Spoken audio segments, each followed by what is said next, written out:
Happy Tuesday, everybody. Welcome to the Sean O'Connell Show. Happy to be with you.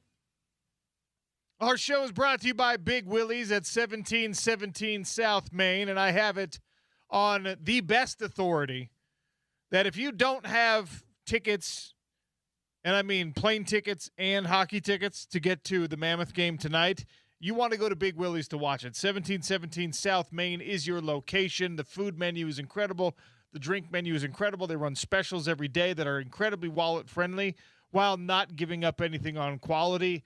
And the watch parties for the NBA playoffs and the NHL playoffs, with particular interest in the Utah Mammoth, they're bumping. Not only can you go down and experience the great service, the great food, the great atmosphere, but you can enter raffles, multiple raffles every night down there at Big Willie's for memorabilia giveaways, gear, including signed and game-worn gear from the Mammoth. That's right, the good stuff. Get down there tonight if you don't have other plans. Even if you do have other plans, break those plans. Tell your college roommate, hey, I'm not coming over to your house. Your wife is annoying anyway. We're going down to Big Willie's, baby.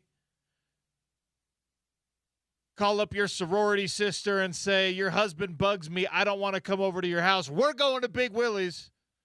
And get down there for some giveaways, some great hockey, and, of course, say hello to Patrick, Michelle, and everyone else. Signed gear for each playoff game being given away. So make sure you get there.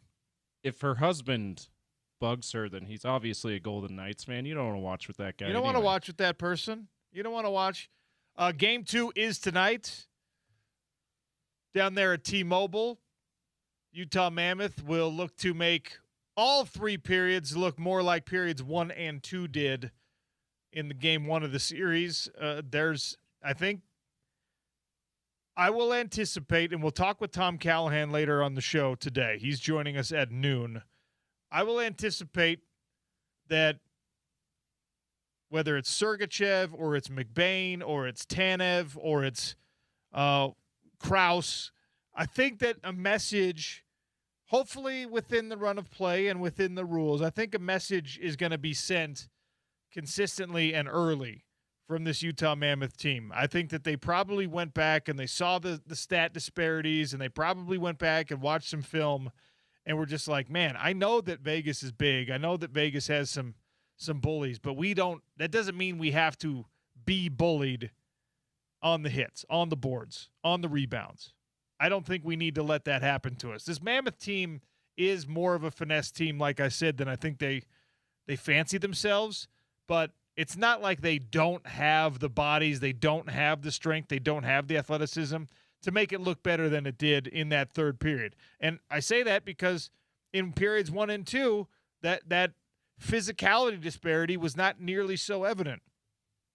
And you heard Coach Bear talking about it yesterday.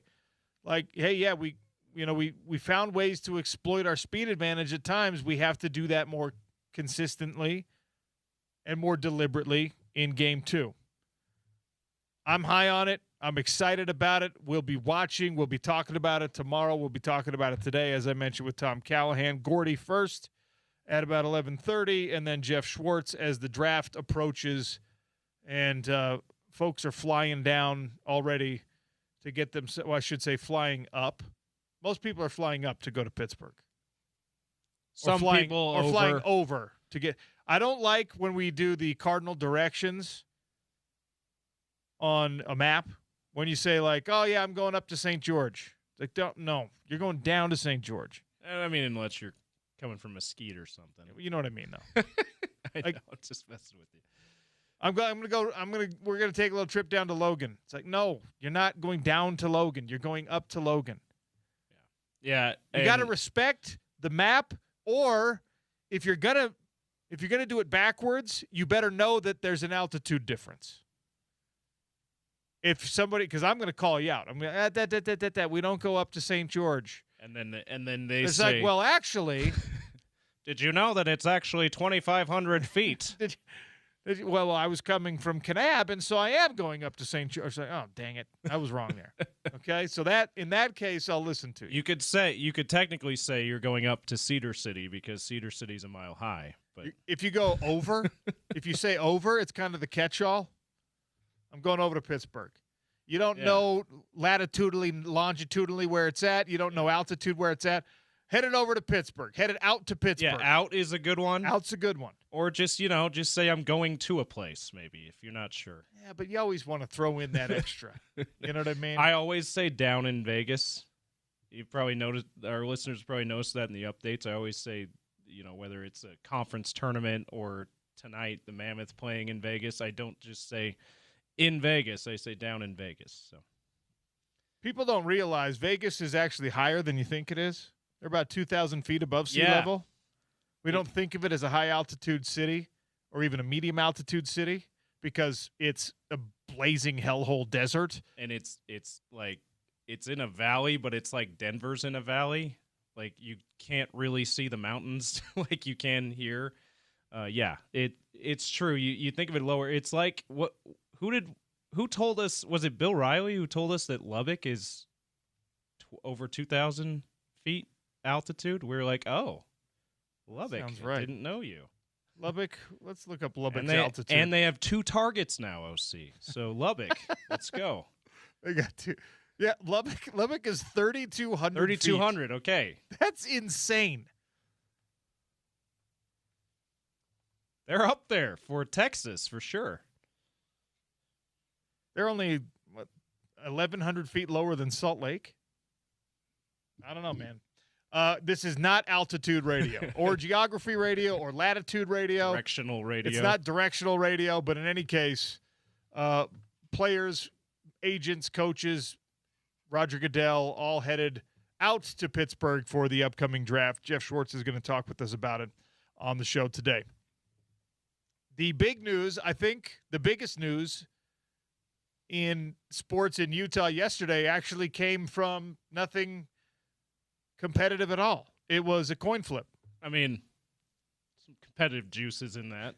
It was for us waiting and with so much anticipation. There's no actual physical contest to be had. You suck, Kings. You can't even win a coin flip. It's just like a coin flip. The Utah Jazz win the tiebreaker for draft lottery odds with the Sacramento Kings, which means that even in the absolute worst case scenario, you do not drop to 9, which means you maintain your first round pick. You're keeping the pick, and you only had like a 0.6% chance that it was going to be anything besides that. But I am a deep, deep conspiracy theorist on these things, and I think the NBA is against the Utah Jazz right now.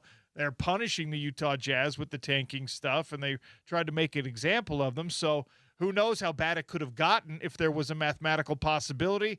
The fact that that is eliminated is, for me, a significant relief. I imagine if you're in the business, if you're in the building, if you're over there with the Utah Jazz, you're probably feeling a nice little whew. Well, Austin. Oh, okay, you see that. We did see that this year. We saw the tank, and I put a poll question up. My poll questions, by the way, have just been miserable lately. People are not. They're not feeling the poll questions. At Real OC Sports, I'll do better, you do better. We had a doozy of a comment on this one's today. Did you see that? Fun to ponder. Yeah, we'll get there. The Utah Jazz keep the pick in the upcoming draft. So the tank is a success. Whether you like the idea of tanking or not, the tank is a success because you have protected your pick by sucking. So now that you've guaranteed you're going to hold on to this pick, what is going to make it feel worth it? We asked some version of this question last year when we were talking about players. It was like, is it only Cooper Flagg and you're going to feel like this was worth it? At the end of the day, even the most anti-Smith Entertainment Group, the most anti-Utah Jazz, which I am not, has to say, you know what? Ace Bailey was worth last year's tank. He's an excellent player. We're just scratching the surface of his potential. He's going to be a part of the core for the Utah Jazz moving forward. Everybody conversationally that talked about how much he didn't want to play in Utah, he wasn't going to work hard in Utah, his weird uncle or whatever that was just like, we're not even going to show up in Salt Lake City. All that was dead wrong. Ace Bailey has been an addition to the community, to the team, to the franchise that, in my opinion, and I think most people's opinion, justifies last year's tank. So, what justifies this year's tank? Is it A.J. DeBonsa or bust? Is it a top 4 pick and you're going to feel okay with it? 5 through 8, you're fine there. Or, no matter what, you don't feel like it's worth it. So far, no answers coming in on just not worth it. We're all pro-tank in this market. And Gerald says, fun to ponder, yet the team has not what it takes to work together in order to win. Too many pampered, overpaid individuals who can't seem to find the extra effort to win. It's all money with little skin in the game. Gerald, I appreciate the interaction. I couldn't disagree more. I don't think we saw any of that from the young group, from the two-way guys, from the individuals that were told, hey, we're going to minimize your impact deliberately. Keontae, Lowry, Trey J, Walker Kessler, legitimate injury.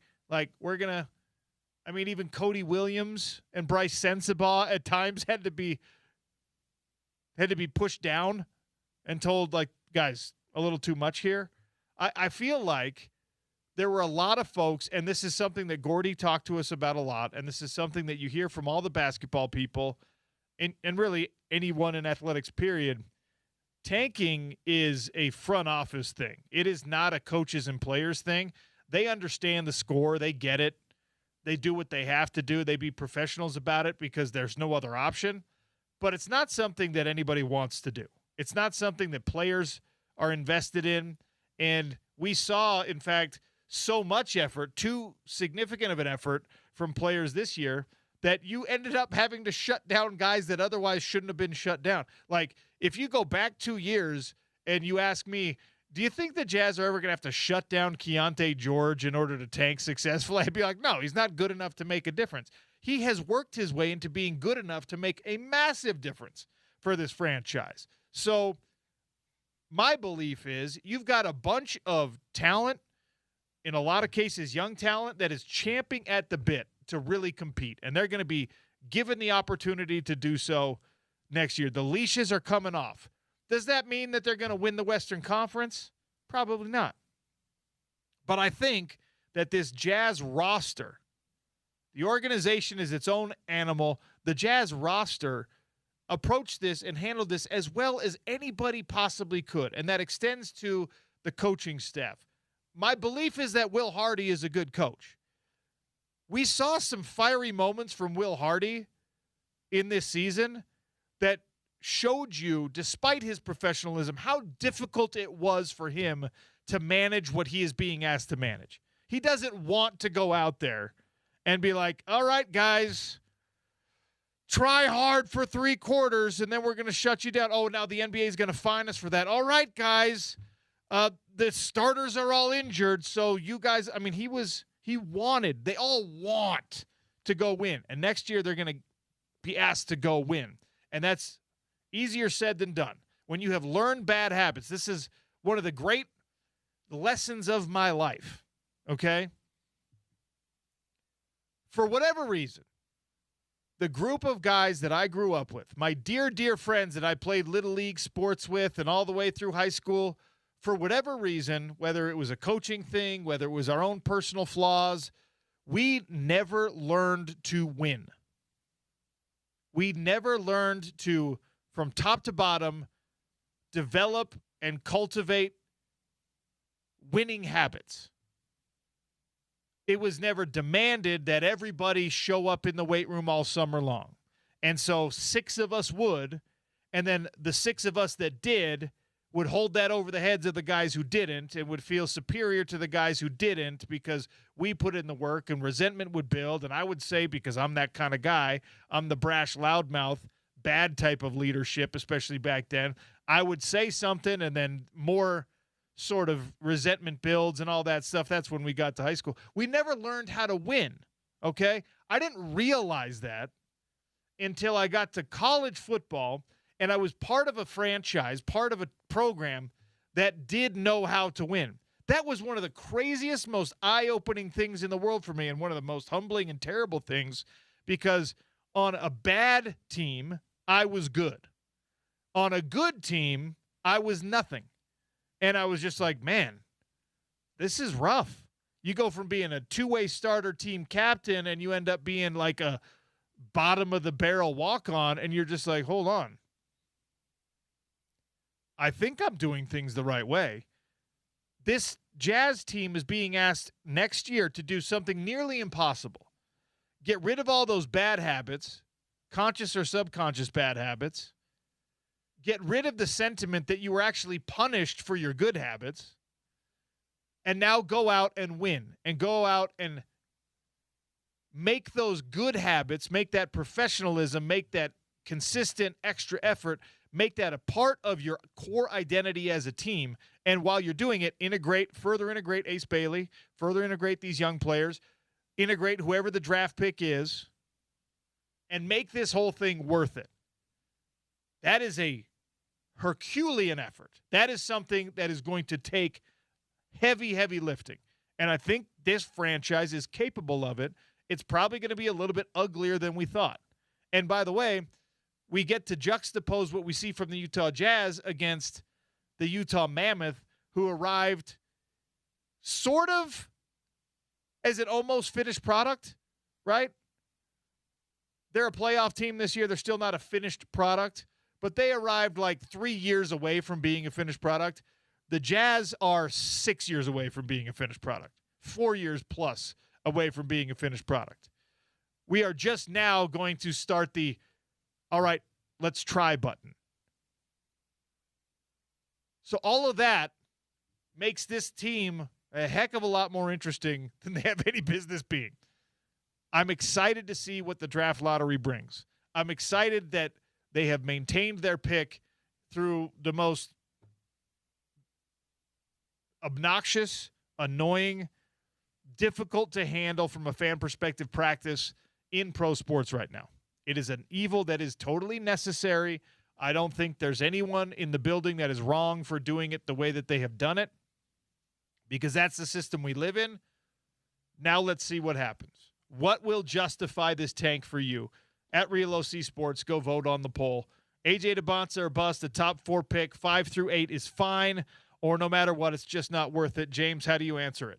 I say 5 through 8 is fine. Obviously, top 4 pick is, and I think you nailed it with, typically we go top 3. That's where the stars are. But Caleb Wilson is looked to be the 4th best player in this draft. He has absolute star potential as well. So I think you nailed it with the choices there. I said 5 through 8 because, as I've said over and over again in recent tank race updates that we've done, as we've tried to be tongue-in-cheek with following the Jazz this year, and as I've said even before we restarted that segment, the goal is to keep the pick. Everything else is way more out of your control, and you just kind of got to live with the results. And also, you got to believe in the rest of the pieces that have star potential and are great vets who are already stars on this team. They're not going to win a championship next year or maybe in 2 or 3 years, but they're going to be a contender at some point with this group. I believe that. So I also wanted to respond to our guy on Twitter here, Gerald on Twitter. I wanted to read you. I don't know if you saw this, OC. Kevin Love posted on Instagram about his time in Utah and how it completely changed his perspective. And he spoke to the culture of this team. He said, I found fulfillment in building lasting connections with this group. Lowry became a 7-foot little brother. Nurk, a trusted friend and fellow vet. Watch Keontae grow. Ace come into his own, blah, blah, blah. There's something powerful about giving your authentic self to a young team still figuring out who they are. Personally and professionally, I've been on the other side of that. I know what it means when a veteran takes the time to impact a group in a real way. We made it a priority to build a locker room rooted in that. That's rarer than, he goes on to say, that's rarer than people think. You feel it every day. The honesty and the trust to be your authentic self as a leader. Does that sound like in Gerald's words, pampered, overpaid individuals who find little effort extra to win. Gerald's not paying attention. It's antithetical to that. It's what you just talked about. Kevin Love has been a multiple-time All-Star. He is, to be quite honest, he is above what he was asked to do for the Utah Jazz from like a career accomplishments perspective. The fact that he came in, most of us thought what was going to happen with Kevin Love's contract.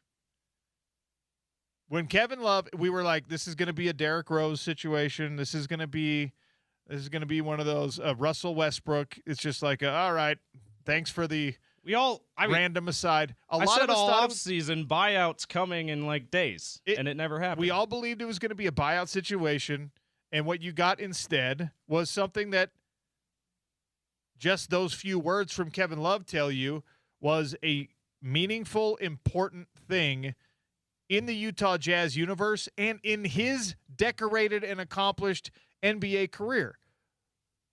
That is something that I don't think we should gloss over, because it's very, very easy when you're $200+ million into your career earnings and you're on your kind of final runway in the NBA. It's easy for these guys to mail it in. I'm going to play 7 minutes a game. I'm going to play 9 minutes a game. I'm going to be like the dude who just keeps his mouth shut at practice. And that's totally acceptable in NBA circles, by the way. Nobody gets mad about it. If that's the way that you coast your way into retirement, everyone's just like, oh, well, wish we could have got more from Kev, but we didn't. And you know what? He was a consummate professional. He showed up when he was supposed to show up. He did what he was supposed to do. And the bare minimum is oftentimes in pro sports is oftentimes enough, especially when we've collectively put you out to pasture as a pro. Oh, yep, you're a backup for the rest of your life. Yep, you're a bench guy in the NBA. Yeah, end of the bench in the NHL. We'll see you when we see you, but you're not the player that you used to be. We have a tendency as fans, as observers, to sort of shut people down consciously or subconsciously. We're just like, yeah, Kevin Love's not the player that he was, and so his contribution to this team is only this sort of fairy tale of him actually buying in, and he did. And the young players benefited from it in ways that we probably won't fully know until we get like real in-depth interviews with those young players and have an opportunity to either ask them ourselves or to hear somebody else ask them, all right, when you were coming up, Keontae George, when you were coming up, Ace Bailey, when you're coming up, Walker Kessler, was there a particular player, a teammate, a vet that had a huge impact on you? And maybe you hear Kevin Love's name in one of those situations. And by then you probably will have forgotten that Kevin Love played for the Utah Jazz for a brief period of time. But I think the foundation is there. Unfortunately for Utah Jazz fans, all it is that cement pad. That's all it is. The contractors, they dug it to very precise specifications. And that concrete guy did a really bang-up job of making sure the rebar was all laid perfectly parallel. I think that it's as beautiful and smooth of a foundation as you can expect in today's NBA, but that's all it is. And if you get pick number 1 with your 11.5% likelihood in the upcoming lottery of grabbing pick number 1, now we're going to be like, woo-hoo-hoo. All right. Looks a lot sexier than I thought before, but even still, it's just that concrete pad. It is just that foundation. It is just that you have been watching for 4 years now your hometown team play for the opportunity to show up with a real squad. That requires a level of patience that, quite frankly, I do not have as a sports fan. And by the way, I'm going to have it sooner than later with my San Francisco 49ers. We all have to eat that disgusting, nasty pie at some point where it's just like rebuild time. I think we're fortunate that it appears the Runnin' Utes rebuild of the roster is going better than some people expected. Got another player announcement today.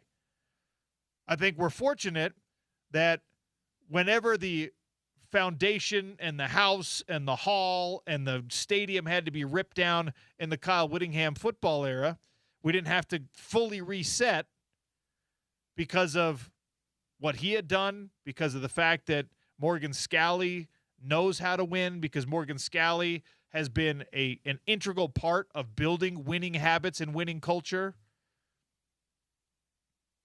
Maybe someday, if it works out the way we hope it works out for the Utah Jazz, maybe someday we get the 400-page leadership book written by Will Hardy or by whomever over there in the building, or ghost written. And maybe ghost written by Sean O'Connor. And maybe we get real insight as to how you build a winning culture, even one described by a perennial NBA All-Star as a meaningful, important culture, how you do that while deliberately trying to lose. How do you gain weight while losing weight? What? You can't. Yeah, we won't see that, Austin. You're right about that. How do you melt the ice while trying to freeze the ice sheet? You can't. Or Rookie of the Year.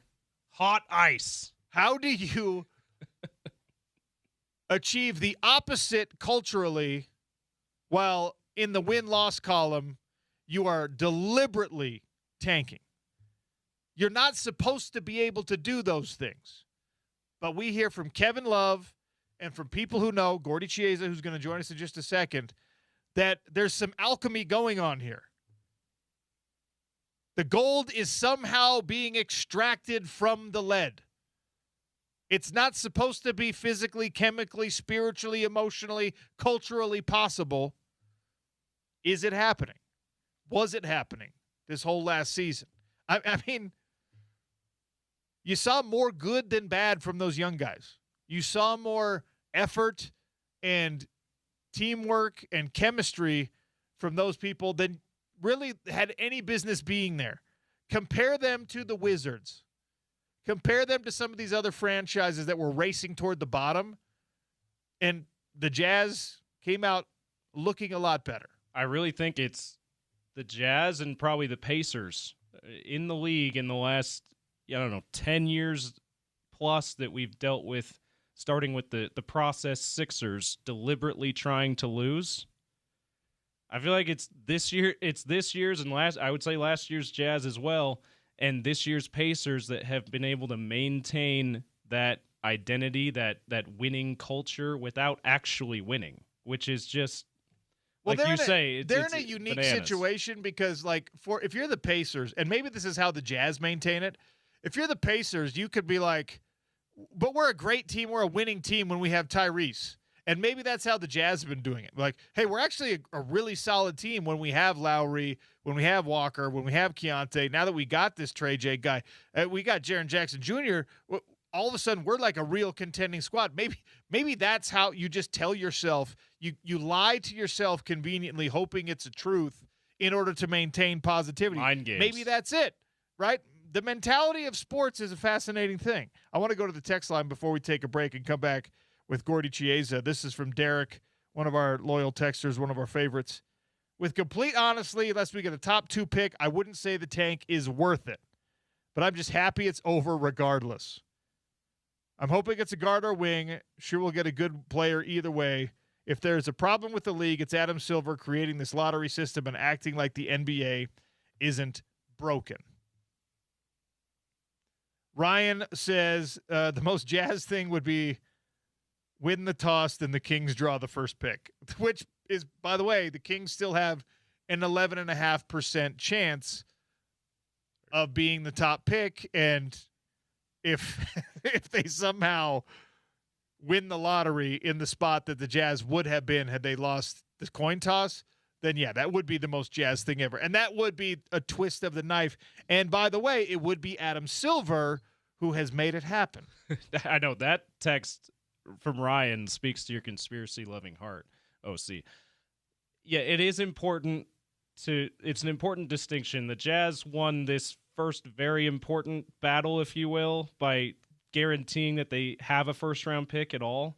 But the war, so to speak, is who gets the first round, who gets the number 1 overall pick. And if the Kings could still get a higher draft pick than the Jazz, absolutely. This tiebreaker has nothing to do with it. Well, the last time the Kings did anything with anything was cigarette smoking Vlade Divac and a bunch of other Slavic types. Shout out to Peja. I'm not really worried about the Kings, honestly. I am worried about the Jazz getting an optimal pick here. Yeah. But I'm not worried about, like, the Kings are not what keep me up at night if I'm a Utah Jazz fan, if I'm someone working in the building for the Utah Jazz. What keeps me up at night is the fact that we can be so much better over the next 2 or 3 years, and you're still not the San Antonio Spurs. You're still not the Oklahoma City Thunder, potentially. That's what keeps me up at night. It's not the Kings, because the Kings could get A.J. DeBonsa and still screw it up. That is what that franchise has done. All right, we got to take a break. Gordy Chiesa joins us on the other side. NBA playoffs, his reaction to what we've seen so far, and, of course, how he processes the news that the Jazz will hold this pick after winning the coin toss against the Sacramento Kings. Sean O'Connell Show just getting rolling on a Tuesday. ESPN 700 and 92.1 FM.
Always great to check in with our NBA guru. Mr. Gordy Chiesa joins us now on the phones. Gordy, how are you, sir?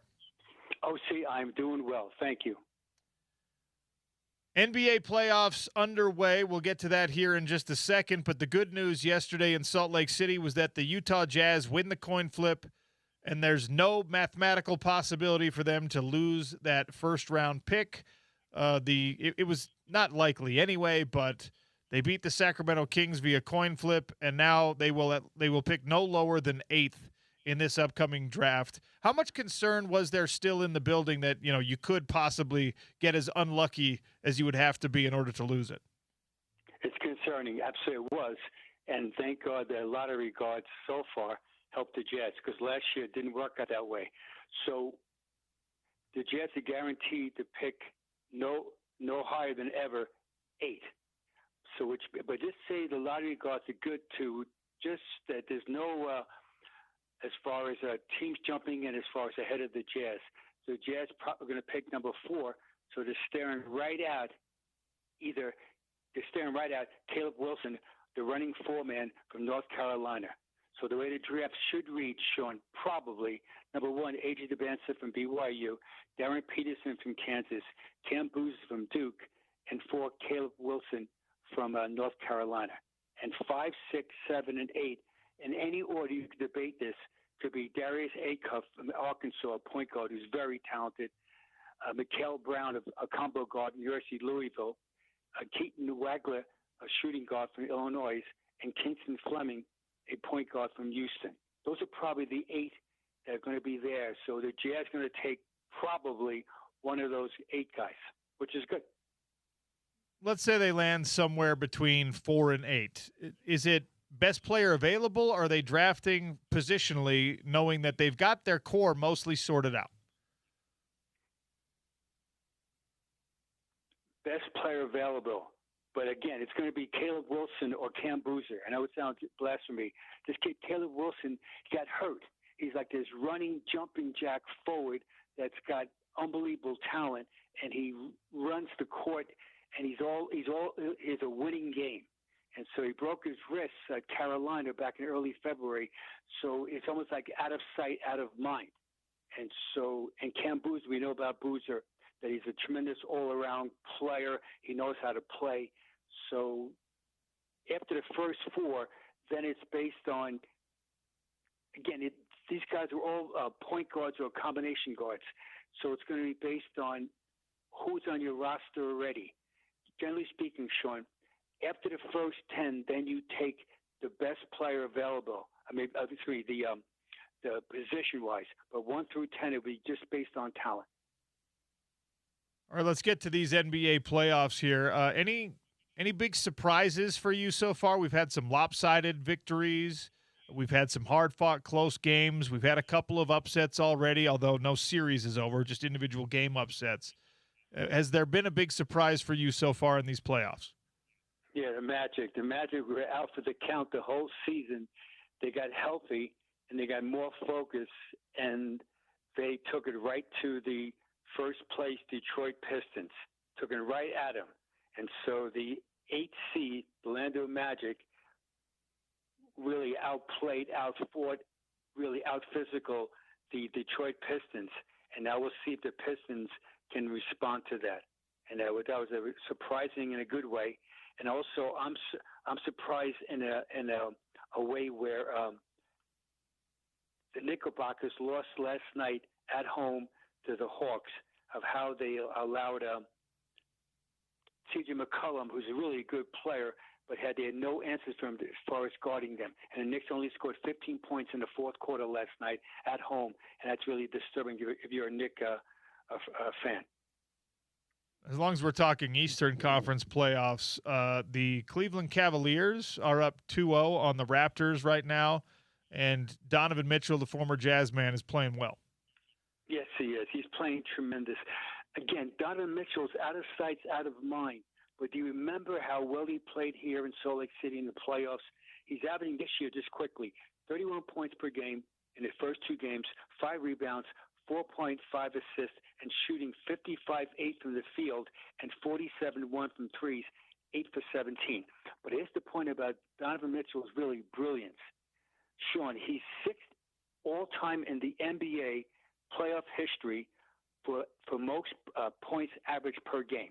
He's averaging for 9 years. He's played in 65 playoff games. He's averaging 28.4 points per game, which is amazing. The only guys better than him in playoff basketball averaging points per game are number 5, Jerry West, number 4, Kevin Durant, number 3, Allen Iverson, number 2, Luka Doncic, and the number 1 player in averaging points per game is Michael Jordan at 33.4. That's how good Donovan Mitchell is in a playoff game where he can manufacture points, and he's a good playmaker, and he's fearless in the game, and that's really impressive what he's doing with the Cavs right now. Speaking of former Jazz men who have played well in these playoffs, Rudy Gobert put his defensive prowess on display once again, this time in an important matchup. He shut down Joker in the fourth quarter and allowed his team to kind of push through because of it. And, you hear the headlines about, I felt disrespected. I wasn't a finalist for Defensive Player of the Year. And I know we love the soap opera involved in that, but more interestingly is the fact that you can there's a handful of guys, if that, in the NBA that can cause that level of problem for Nikola Jokic, and Rudy Gobert is obviously one of them. Very much. And Sean, what he did during that game, especially in the fourth quarter, and if you're a Nuggets fan, Jamal Murray, who's a tremendous scorer, and Nikola Jokic, they shot 2 for 12 in the fourth quarter, and they lost that lead, and that was devastating if you're a Nuggets fan. Now for the T-Wolves, it was a great comeback for them as far as the rally. Rudy Gobert, what he did against Jokic, they kept on single coverage, and we call it numbers on numbers, chest on chest. Jokic hit the visual. He always seemed like backing down on that slow, we call it crab dribble, to make plays. And what Rudy did was he stayed up and stayed down, where he was on the ground, and he used his chest for leverage. And Jokic had a hard time getting around him. And when Jokic, we know, is spectacular creating these off-balance shots, Rudy was a second jumper, and he challenged him. And so he was able to, by him playing Jokic one-on-one, he cut down Jokic's scoring, but also those rocket passes to his teammates for open threes. And that was a big factor of them rallying the T-Wolves. And Anthony Edwards in that game also, after that, he refused to lose. That he kept on driving the ball to the basket in a downhill, and the Nuggets had no answers for him, and also Julius Randle. So it should be a great series. 1-1, two really excellent teams. Also, Sean, they don't like each other, if you know what I mean, which is always fun to have. The T-Wolves and the Nuggets don't like each other. Well, you know the adage in combat sports, Gordy, it's styles make fights. And when you have the bodies that can negate something that's massively important for Denver, it creates a wholly different matchup. Is this Minnesota team almost specifically built to take out a team like Denver because nobody else can shut down the Joker, but Minnesota kind of can, as we saw? Yes, that's exactly right. Yeah, it's going to be really a tremendous series. Now, whoever comes out of the series will be battle tested. So I always talk about it. That this NBA playoffs, this is hard. Like, this is really hard, incredible. That you have to be tough-minded. And usually speaking, it's not based on schematics or schemes. It's based on how tough you are and how you value each possession. And so the T-Wolves have a bunch of guys that can get baskets against good defense, and they have a rugged core. Like, say, DiVincenzo, who's a point guard now, he's like rugged. So suddenly, he's trying to slow down Jamal Murray. McDaniels are trying to slow down Aaron Gordon and Christian Brown. These are all guys that are defensive-minded that can score the ball. So it's going to be a great series. Very similar to also, Sean, another good series. I think it's going to be the Lakers versus the Rockets. I wanted to get there. Yeah. Lakers-Rockets. If I tell you, Gordy, or any NBA fan out there, that the starting lineup for a playoff team is going to be Rui Hachimura, DeAndre Ayton, Marcus Smart, Luke Kennard, and somebody else, you're saying that team's probably going to lose in the playoffs. But when you have LeBron James as that guy, it changes things significantly. 19 points, 13 assists. He had 8 defensive rebounds. That was his same. He didn't have any offensive rebounds in the game. So nearly a triple-double for LeBron. He's my age, Gordy, and he's still doing it at this level. Can he continue through a playoff series, even one, and drag this team to a victory over the Rockets? Yes, especially if Kevin Durant doesn't play. Durant had the right knee contusion, did not play in Game 1. And Game 2, which is tonight, that we don't know if he's going to play or not. We'll see it as far as if he's going to try to warm up and then take it from there. The answer is yes. And also, Sean's alluding to, Sean O'Connell is a very also young man. He's only age 41. All right. So, Sean, to get the ability of you and LeBron James in the same sentence, I love it. Anytime I can put myself next to LeBron for comparison, it's a good thing for me. I like it. Speaking of that, Luke Kennard, they traded for him, left-handed, knockdown shooter, 27 points. And so now when they double-team LeBron, they have a reliable shooter on perimeter. Remember now, the Lakers are playing without Luka Doncic. He's not there right now, and that's affected them, and also Austin Reeves. But so Luke Kennard is this guy that's a southpaw, very similar to you also. You're a southpaw. Well, you're in the same sentence also. And that these guys, he can make an open shot. He made 5 threes without a miss. And the last time a Laker player in a playoff game made 5 3-point shots without missing him, he went 5 of 5 in the game, was Robert Horry back in 1997. Wow. Gordy Chase is our guest here on the Sean O'Connell Show, our NBA guru, for a couple more minutes. Victor Wembanyama, unanimous Defensive Player of the Year for the first time. How many more of these is he going to win in his career? 15. Yeah, 15. Yeah, 15. I could be lowballing it also. Victor Wembanyama is like a generational talent, and you get the feeling like he's like a good guy.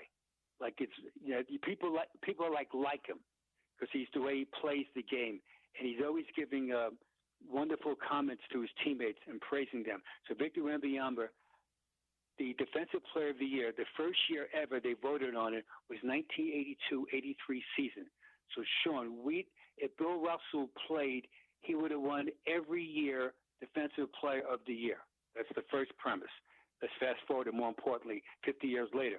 This is Victor Wembanyama, unanimous. He's the youngest player ever to win the award at age 22.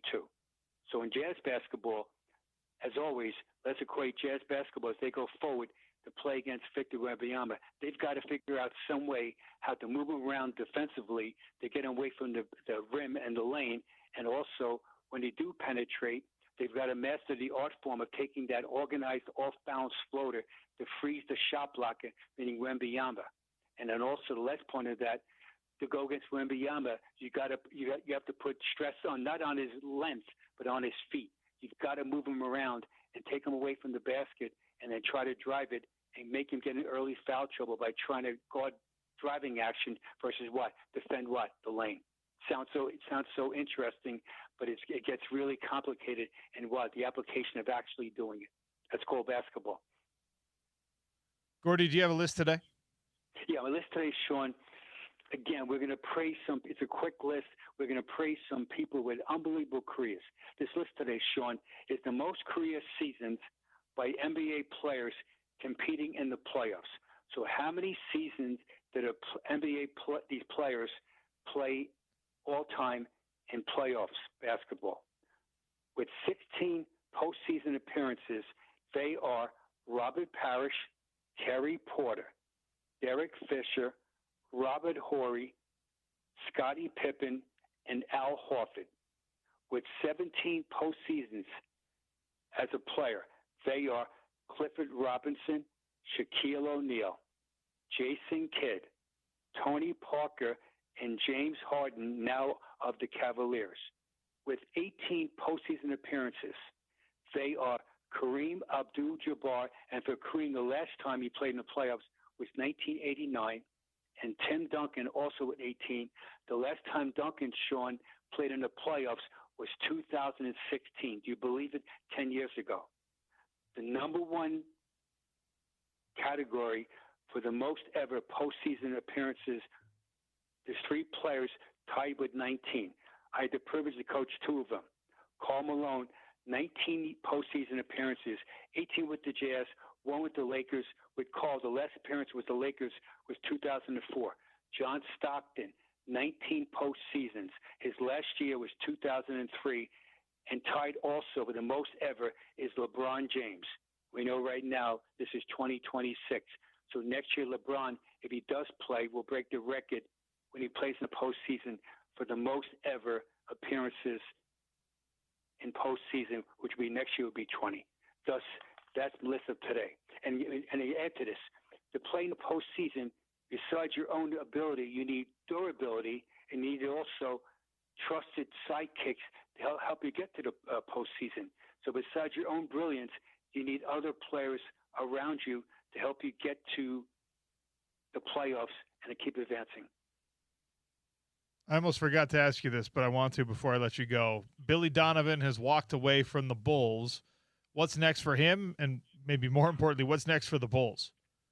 Okay, what's next for the Bulls is that they're going to hire probably a younger coach because as they try to rebuild. So it's probably going to be somewhat of an assistant. But with Billy Donovan, Sean, there's no conspiracy theory. But if I'm Billy Donovan, who, again, I coached at Providence, and I know him very, very well. He moved on from the Bulls, which tells you then that he has something else going for him. Sean, just say if Steve Kerr retires from the Warriors, just saying, then they're staring at Billy Donovan, they're staring at Tom Thibodeau, they're staring at Jeff Van Gundy to probably replace Steve Kerr. So it could happen. It's plausible. Interesting. Could, Sean, it could. We'll keep a close eye on all of it, and Gordy Chiesa will be joining us throughout. Gordy, you're the man. Appreciate your time. Thank you again. Thanks, Sean. Peace out. The Hot Lunch is next. It's the Sean O'Connell Show on ESPN 700 and 92.1 FM.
Can the Utah Mammoth steal one in Vegas in this first-round playoff series? We'll talk with Tom Callahan in just a couple of minutes here and try to figure that out.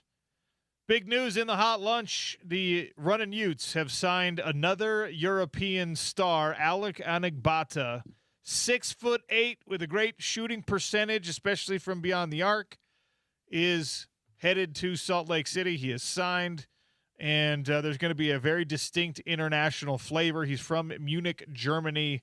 He played 57 career games with Ratio Farm Ulm. I wish I could tell you a lot about that franchise, that team. I can't. He's a member of the under-20 team representing Germany. He competed in FIBA under-20 Eurobasket back in 2020. So it'll be Alec Anagbata, Tyson Chapman, Jackson Holcomb, Styles Clemens, Satya Labaki, Jackson Johnson, David Katoa. Who else am I missing? Cat from Weber. Malik Goma. Yeah, Goma. And and TJ Birch. And then you don't forget our guy Noam Yakov. Noam Yakov, who was big news yesterday. Yeah. So if he doesn't end up staying in the NBA draft process, he's coming to Utah. So by the way, Alec Anagbata, he also dipped his toes in those waters and kind of got the, hey, let's have you stay overseas or play in college basketball. So he's coming to Salt Lake City, 6'8", and a good three-point shooter, 15.5 points, 7.3 rebounds, and 1.3 assists.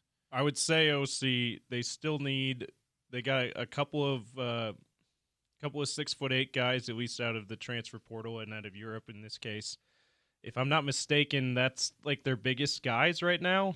Maybe I'm missing somebody there as far as guys with size. I feel like that's still something that Alex Jensen and his staff are probably looking for and probably should be looking for. And then the other thing, don't forget Lucas Longarita is set to come back next year. That's too. right. Another European guy. So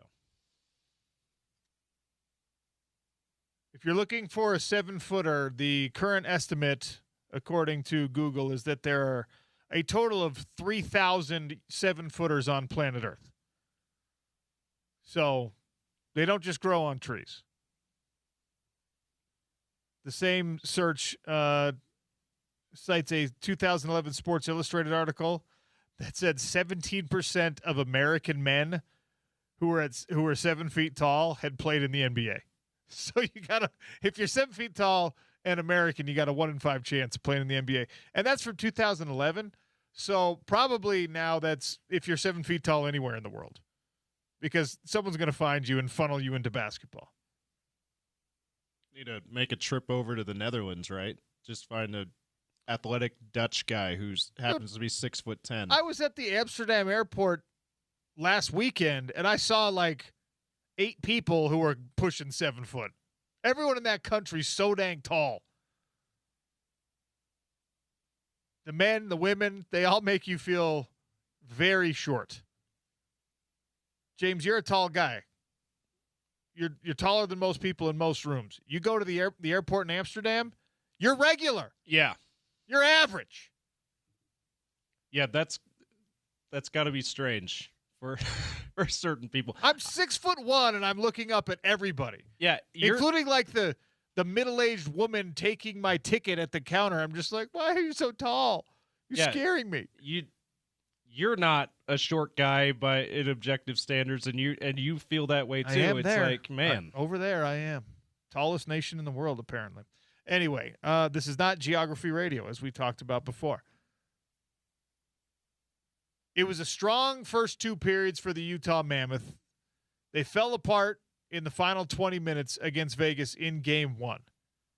How do they reverse those fortunes and steal one on the road in their playoff series? We'll talk about it with Tom Callahan in 3 minutes. It's the Sean O'Connell Show on ESPN 700 and 92.1 FM.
Reminder for you, the ESPN 700 and 92.1 FM Festival of Tees is on. Utah Golf Association powers this thing. It's brought to you by Mountain Home Services, and every single day we're giving away free rounds of golf to the best courses in the state. You can listen right here on the Sean O'Connell Show. You can also listen on The Drive with Spence Checketts from 2 to 6 for your chance to win rounds of golf, free rounds of golf. El Monte is our giveaway today. We'll do that in the Daily Dump coming up here in about 20 minutes. The Mammoth are on the road again tonight. Game 2, 7:30 puck drop on Utah 16 and on ESPN2. Our guy Roxy Bernstein is on the call for ESPN, and Tom Callahan, our Mammoth Insider, one of our Mammoth Insiders and the host of Locked On Mammoth, is kind enough to join us now to talk about what we can expect from this Game 2 matchup. Tom Callahan, welcome back. How are you, sir? Hey, great to be back on. I'm excited to talk playoff hockey here. Well, look, I want to get to the Mammoth and the Knights, but you're Buffalo born and raised, as indicated in your Twitter bio, and your Sabres finally back in the win column in the playoffs after a long time. The Buffalo Sabres, the whole city's going nuts. I'm really excited for my friends, everybody back home. It just, wow, it's crazy to think it's been 15 years since they've won a playoff game, and the city is just erupting and excited about it. And of course, part of it is everybody expected it to be the Buffalo Bills that was going to, really be the torchbearer for trying to win this city a championship. But right now, the momentum is behind Buffalo, and it's great. It's really fun to see for Buffalo getting back in for the first time in a long time. The city's fired up, and it's kind of in a way very similar to Utah, with the city getting fired up to support this team for the first time, getting into the postseason. And there's nothing to energize a fan base like a playoff run. Well, we're hoping that this could be a deep playoff run for the Utah Mammoth. First 2 periods, they looked awesome. Period 3, things kind of went off the rails a little bit. Tell me how it happened from your perspective. Well, I think what you saw was a Vegas team that has a lot more been there, done that. Not that Utah doesn't have experience, and that's why they went out and got, guys who have those Stanley Cup rings, like your Stenlunds and your Schmitz, and even Vitek Vanacek won last year with the Panthers. That experience matters. Sergachev, they've been there. But what we saw from Vegas, I thought, and yes, there is a legitimate John Tortorella coaching bump for this Vegas team. It's a new voice in the room. They're energized. They're excited. They played great to end the regular season. But they were just a little bit harder to play against. They turned it up that extra notch, especially in the third period. Vegas did not panic. The game was played mostly 5-on-5, which I actually felt favored Utah. They really did a nice job staying disciplined, staying out of the box. But Vegas was a little more physical, a little heavier on the puck, which I think is really important in the playoffs. And the Mammoth just, kind of, I don't want to use the word defensive shell, but that's kind of what it resembled. They started not taking the play to Vegas. Vegas started taking the play to them. And to me, once you do that, you're just giving the momentum to the other team. So that's a lesson for these guys to learn, that, hey, 60 minutes is what it's going to take, maybe more. And to say, what, we've seen this team blow leads in the regular season all year long. Hopefully they've been learning from those too, but the playoffs is a completely different animal, and there is zero quit in any opponent, and they have to finish it off with all 60 minutes, and they just didn't quite do it. That physicality obviously was a major topic of conversation during the game, after the game. I imagine in the dressing room it was a topic of conversation. And Vegas has a little bit more size. Are there ways that you can manipulate the game so that that size does not, I guess, represent itself so significantly, especially on, in front of the crease, especially when you're trying to get bodies down there to confuse Hart's vision and things like that? That is really the key question. If you're going to play perimeter against Vegas, you're not going to score a ton of goals. And yes, your Gunthers and Coolies of the world, those guys can score from those shooting angles. They do, and they're some of the most talented hockey players in the world. But it's not going to be the way you're going to make that happen every single time. And so, really, the two things that I think to counteract that you have to do is you really do have to use your speed to get to pucks ahead of the other team, turn their defense around. It's the way you chip and chase. It's the way you get those defensemen to pivot, because if Vegas defensemen keep a good gap, meaning how close they are to the forwards while they're backing into the defensive zone, it's much harder to get around them. And, Vegas is smart enough that their D will do either a hit and pin on the wall and then release a guy because they get that little 2 count before it turns into interference, or they'll get a piece of a guy going wide. Vegas has to use speed coming from other angles. So maybe the guy who chips it in isn't the player going to get the puck. You need a secondary forechecker in there.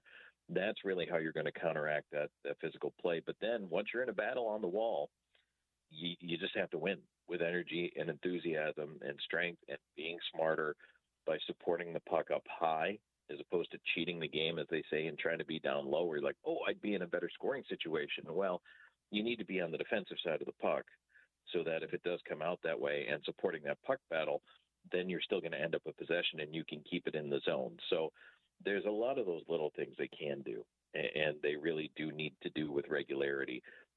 I said it on the podcast, and I'll say it again here. Playoff hockey is details. It is doing all of those things we just talked about and more right as often as you can. Every single time is impossible, but as often as you can, to continue to make sure that you are the team that has the puck more than the other team and generates those scoring chances. You and I have talked all season long, and several times we've discussed special teams. And right now it feels like the penalty kill is in a bit of a awkward, maybe problematic spot. What can they do? Killing penalties is all effort. It is 100% effort, and it starts. It's the most physically taxing thing you can do in a hockey game.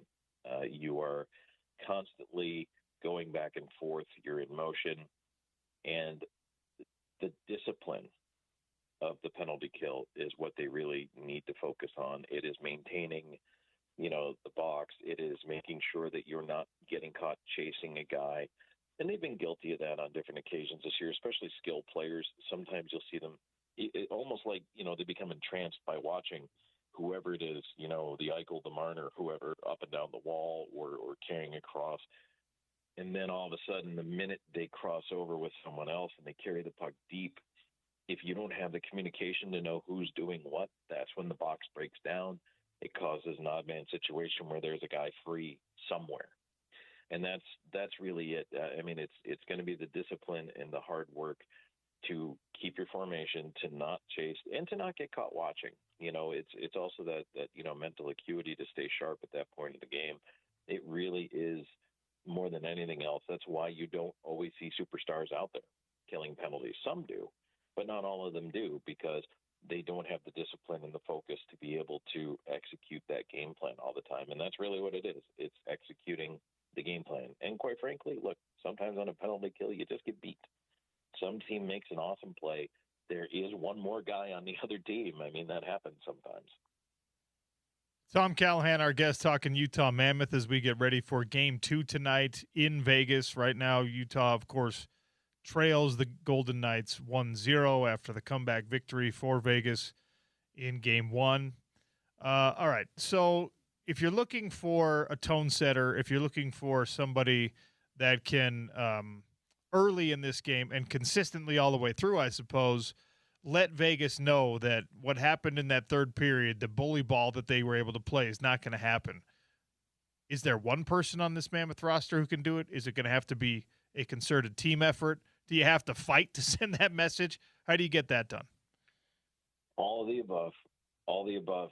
Yes, you can fight to send that message. Some teams do.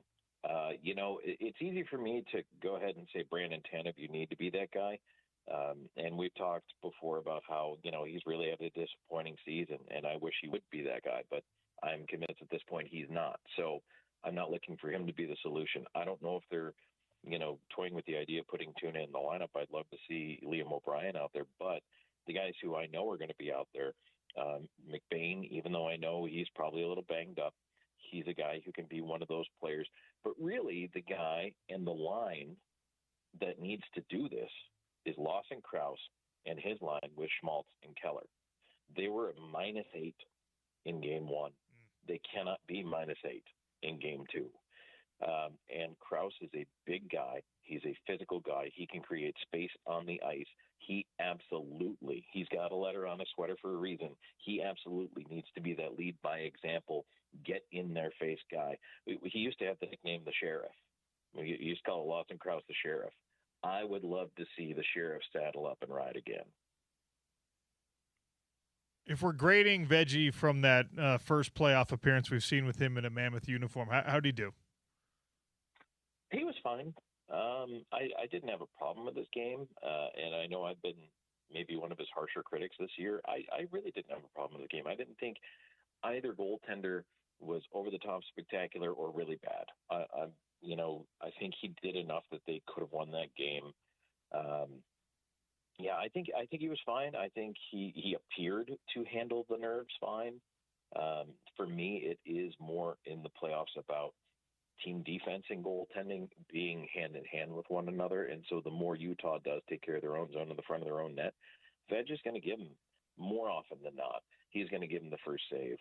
But they have to take care of it from there because sometimes there are rebounds, sometimes there are leakers. They just have to really be aware in those situations. I didn't think he had a bad game. Could he have given them one more save to maybe steal it? Well, yeah, sure. But I wasn't unhappy with the way he played. Logan Cooley scored the Mammoth's first playoff goal. Maybe more interesting, I don't know if it's more important for me, was the way that he was just getting under the skin of the Knights. I mean, even guys who are much older than him, veteran players that have seen playoff hockey, it seemed like there was a certain amount of focus on Cooley. And, we saw the face washing and things like that from him and from everybody really in this game. But how do we make sure that he continues to have a big impact in this series? Let me take Jazz fans into the Wayback Machine and talk about Stockton and Malone. When those guys took the court in the postseason, it was different. And they knew it. You knew it. Everyone knew it. There was another level. And I think when you look at Logan Cooley, what he showed us, that even though it was his first playoff game, he is going to be one of those players. It is different. And his game is elevated. It brings new elements. I don't think he could play like that for an 82-game schedule and really survive to have a long and fruitful career because that kind of pace burns you out. But in the playoffs, I think if you can maintain it for 2 months, you can win a Stanley Cup. And I think he's one of those guys that is going to be, we're going to look back when he's done and say, that was one of the best playoff performers ever to wear a Utah Mammoth uniform throughout the course of his career. I love what we saw from Logan Cooley, and I am excited by it. And I hope that everybody else on the bench is watching because that was phenomenal. And I want to see more out of it, more out of him and more out of the guys on his line, more out of the guys on the bench sitting next to him go, wow, look at this kid. He is out there giving it his all, and he has that extra level. To keep him going, just wind him up and let him go. He's young. He's got energy. I used to know what that was like, but I don't anymore. He can do it, and he will do it because he wants to. He relishes that role, and he's fired up to be in the postseason. I don't think you need to do anything except let him keep running at it and have some fun playing, and I think they'll have success with him in the series. I never like to overreact to any singular game, but obviously we're in the playoffs now, so each game becomes much more important. And you already addressed the fact that the Krause, Keller, Schmaltz line didn't have the night that they needed to. And Clayton Keller is a captain on this team, and he's had an up and down year. It feels like the tail end of the regular season, he was really kind of rounding into a form that I thought would translate well to playoff hockey. Did we see that from him individually in game one? And I don't think we did. So what does he need to do to step up to justify, our expectations of him? Well, as I mentioned a moment ago, to see, Lawson Krause get out and help him create room would help. Because and the guy actually I picked who the series would swing on is Nick Schmaltz. Out of everybody on the team, I think Nick Schmaltz can swing the series. But Keller, obviously being the third man in this unit, needs to be a captain and with his leadership values here and just really kind of make sure that he's on top of the other guys and saying, look, this is how we need to play. Our line needs to instigate this. We need to be the leaders out there. It shouldn't be Logan Cooley. It shouldn't be Dylan Gunther, who during the regular season I thought was the scrappiest player at times that Utah had, which is a crazy thought because he's your leading goal scorer. Keller has always been a little bit more of a quieter guy. I would like to see his leadership style blossom into something that's a little more out loud here in game number 2. And to your point of you don't want to swing a series on a game, look at Dallas. Look at Dallas, Minnesota. Minnesota pounded them 6-1 in game 1. The Stars didn't even show up. That was a horrible showing. Dallas went back out there and won game 2. So things change night to night. 7 games is an awful lot of hockey, especially against the same team night in, night out. And look, these guys that we're talking about, all 3 of them are veterans. They know what happened. They understand that they did not play well, and there's a lot of professional pride involved here. They will come back with a bounce-back effort. I can pretty much guarantee that. Now, are they going to be on the score sheet? I don't 100% know because they're drawing those top-line defensive assignments, but I do think they're going to be much better in Game 2 in Vegas. So, you know what, Clayton Keller, yeah, the spotlight's on him. Absolutely it is. But just me personally, the only thing I would like to see is probably a little more emotion and a little more demonstration on the ice. I want to see him being that guy as well. Tom Callahan for another minute or two here on the Sean O'Connell Show talking playoff hockey. And I want to expand our viewpoint here to the rest of the Western Conference and even in the East. You already alluded to Stars Wild. That series is now tied at 1 apiece. Tonight you've got Colorado, LA. Colorado leads the series 1-0. What do you expect to happen tonight and in the rest of that series? OC, out of all the series, this is interesting. I forget where it was. It might have been NHL Network or one of those, or maybe it was the satellite version. But that is the only series where not a single host picked the Kings. Every other series, there was at least one, if not more, votes for a split amongst who they thought would win. Nobody's picking the Kings. And it's not that LA is a bad team. I think they can hang with Colorado. I just don't think they can win a 7-gamer against them. So I think Colorado is going to get past LA probably in 4 or 5. Maybe LA can get a couple out of them and extend that one. Dallas and Minnesota, from the beginning, I thought was going the distance because these 2 teams are really, really well matched. And then, Edmonton and Anaheim, looking at the West there, I'd love to see the Ducks, kind of show up a little bit more. But congrats, by the way, to Connor Ingram, his first playoff win, former Mammoth, in that for Edmonton. I just think Anaheim has the weapons. I just worry that they're a little out of gas, and maybe the Oilers are, going to get through that one a little bit easier than we all hope. The Penguins Flyers, the all Pennsylvania series, you got Philadelphia on top 2-0, and the Penguins fans were booing their own team off the ice before this thing was even over last night. I know East Coast hockey and Pittsburgh hockey is built different, and their expectations are different than a lot of us out here who's just, happy to be at the party right now. But, man, harsh reality for a team with a lot of aging stars. Well, that's exactly it. Penguins fans know this is probably the last kick at the can. And number one, they don't want to lose because they don't want that for Sidney Crosby or Malkin or any of those guys, but they sure don't want to lose to Philly. And that desperation is born as much of the fact that this is the Flyers that are up 2-0 in the series as anything else, which, you know what? Philly's playing pretty good right now. They played well going into the playoffs.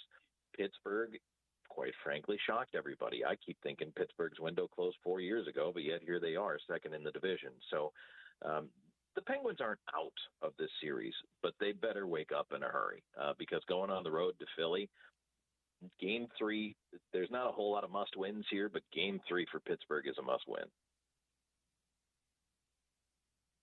We've got a couple more days before Delta Center hosts the very first playoff hockey game, NHL playoff hockey game in our state's history. What's that going to be like? It's nuts. It's going to be crazy. It's going to be so much fun. The energy is incredible. And, you know, it was funny. I was reading the anecdote somebody was referencing online about, you know, that's the only building where Phil Jackson ever needed earplugs. You know, and I thought to myself, man, that multiplied by the enthusiasm and the energy behind hockey and just like what modern fandom has become in sports. I think that it's going to be exciting. The energy is going to be amazing. It will be a party-like atmosphere.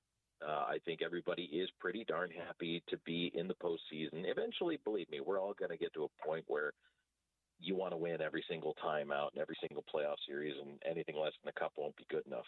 But this year is something special because it is the first time, and it is against a team that's easy to hate in Vegas. And I think it's just going to be probably the best party that downtown has seen in an awful long time. And it's going to be so loud in that building. It's already loud in the regular season. Bring your earplugs. It's going to be crazy. I don't like to be the sports media guy who tries to force anything, to force feed rivalries or things like that, but it feels like Utah and Vegas, there's a lot of natural ingredients for an authentic rivalry to develop between these two teams, and playoff hockey can accelerate that significantly. Do you see the makings of something here? Oh, yeah, absolutely I do.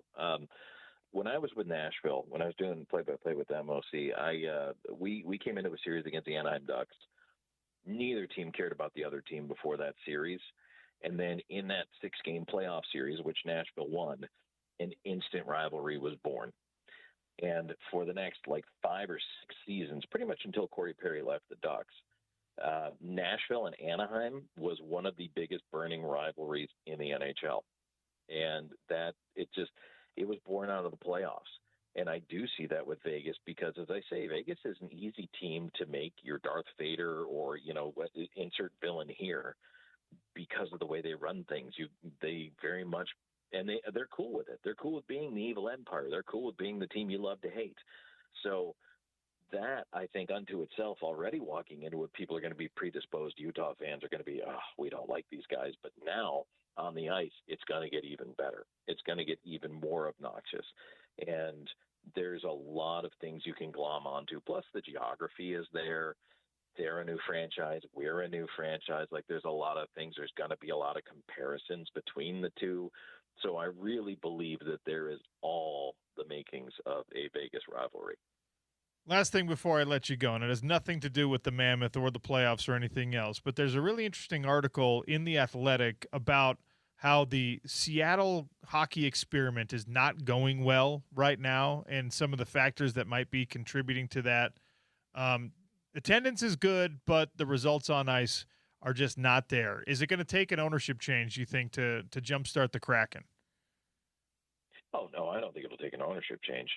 It definitely will take a hockey ops direction change.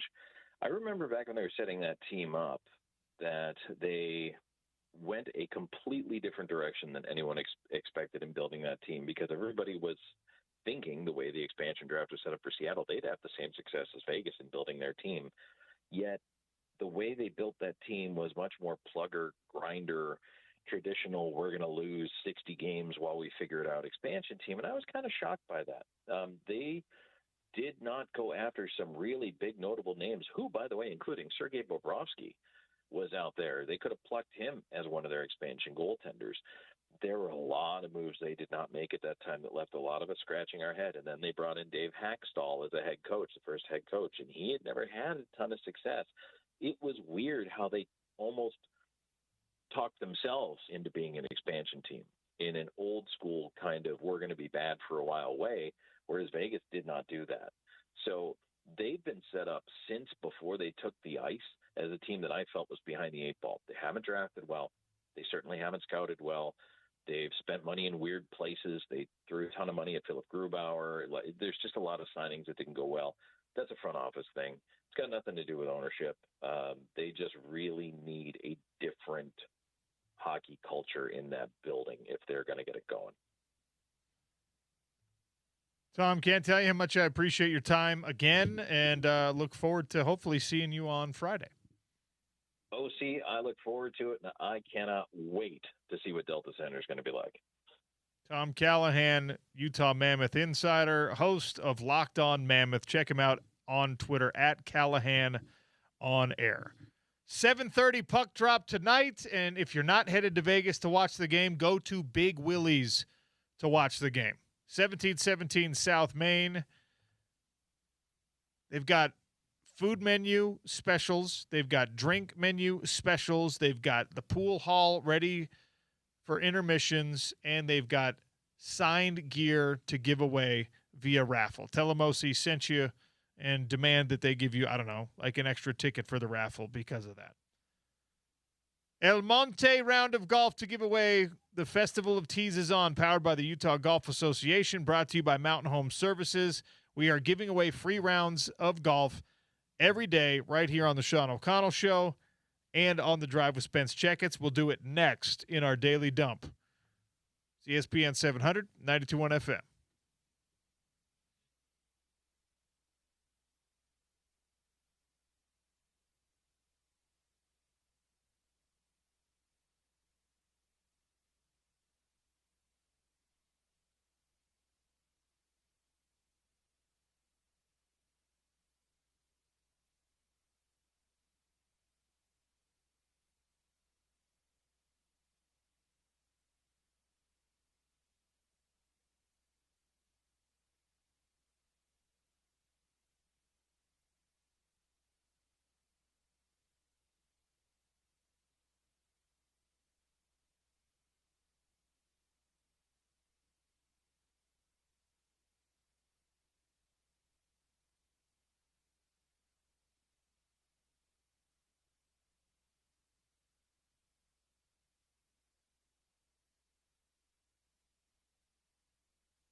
Sean O'Connell Show, 877-353-0700. For a Festival of Teas giveaway, we've got a free round of golf to El Monte. Gordy Chiesa joined us earlier, and he talked about his list was the most appearances in the playoffs in an NBA career. How many seasons have you made the playoffs? Obviously, LeBron James has an opportunity to break that record if he comes back next year and makes the playoffs, but he's tied right now for the number one spot with two other players. 877-353-0700. Name one of those two. Most playoff appearances in their NBA career, and we'll give you a free round of golf to El Monte. Daily Dump brought to you by our friends over at Valley Plumbing, Heating and Cooling. The truck with the duck now handles your air conditioner problems, your swamp cooler problems, your furnace problems, your vent cleaning problems, and they'll still take care of your plumbing as well. So if you got that toilet that keeps getting clogged, I had to dig into the bottom of my dishwasher this morning. You know, when it gets that standing water in the bottom because the drain has it. Oh, it's nasty. They'll take care of all that stuff for you. The truck with the duck, go to valleyplumbing.com, and you can schedule an appointment right there. All right, some good old-fashioned heat in NBA playoff basketball is fun, is good. It's old school. It's what we long for in the bygone days of the 80s and 90s basketball, right? Well, we might just have a little bit of a real rivalry developing for the Minnesota Timberwolves and the Denver Nuggets. There's not a lot of love lost here, and players on both sides are feeling some type of way about this matchup. Former Jazz man Rudy Gobert had some things to say, and also Jaden McDaniels. Just, you know what? We'll let the quotes speak for themselves. James, which one are you going to give us first? Should we do Rudy first? Let's do Rudy first because, you know. He's our guy still. We love Rudy. He's still our guy. All right. Rudy Gobert on the snub from Defensive Player of the Year voting. 3 or 4 times in the clutch when Jokic was trying to go one-on-one with you and wasn't successful. What were you seeing in that? How were you able to make I was those lucky. I'm not a top 3 defender cannot do that, so I was lucky. Any extra juice out there tonight after you saw the voting? No extra juice. I know who I am. Not the first time I get disrespected. Probably not the last, but, you know, I'm going to keep being myself. And, you know, if they want to disrespect greatness, they can just take it for granted, whatever. Sooner or later, they realize the impact. I know that there are some people who don't love Rudy Gobert. I know that there are some people who don't love this reaction to things from Rudy Gobert. I absolutely do. The man cares. And by the way, this version of caring and being salty about it is way better than like the crying over not making an all-star game. But that is all care factor. And that that was a clever response to a question. Hey, how'd you shut down those particular matchups with Joker? And he's just like, I was lucky. I'm not a top 3 defender, so obviously it's just a luck thing. Because he was left out of the top 3 voting and Defensive Player of the Year. He wasn't going to win it anyway, all right? I think he knew that. Victor Wembanyama got the award unanimous, first time that a player's ever been unanimously voted Defensive Player of the Year. Wemby deserved it. And Rudy Gobert, that's his fellow Frenchman, right? He's probably like, if I'm going to lose to anybody, I don't mind losing to my countryman who's the only person in the NBA I have to look up at. He's probably like at least somewhat okay with it, but you want to at least be a finalist. When your whole identity, your whole game is you are a defensive stopper and you're still doing it at the level that Rudy Gobert is doing it, and you're on a playoff team that is a playoff team partially because you're so good at doing that job, of course you would get salty about it. And I love that it motivates him, even though he says it doesn't. I love that it motivates him. And I think we're going to get a better version of this series because of it, because he's going to do his best to make a point in defending the best player in the league, Joker.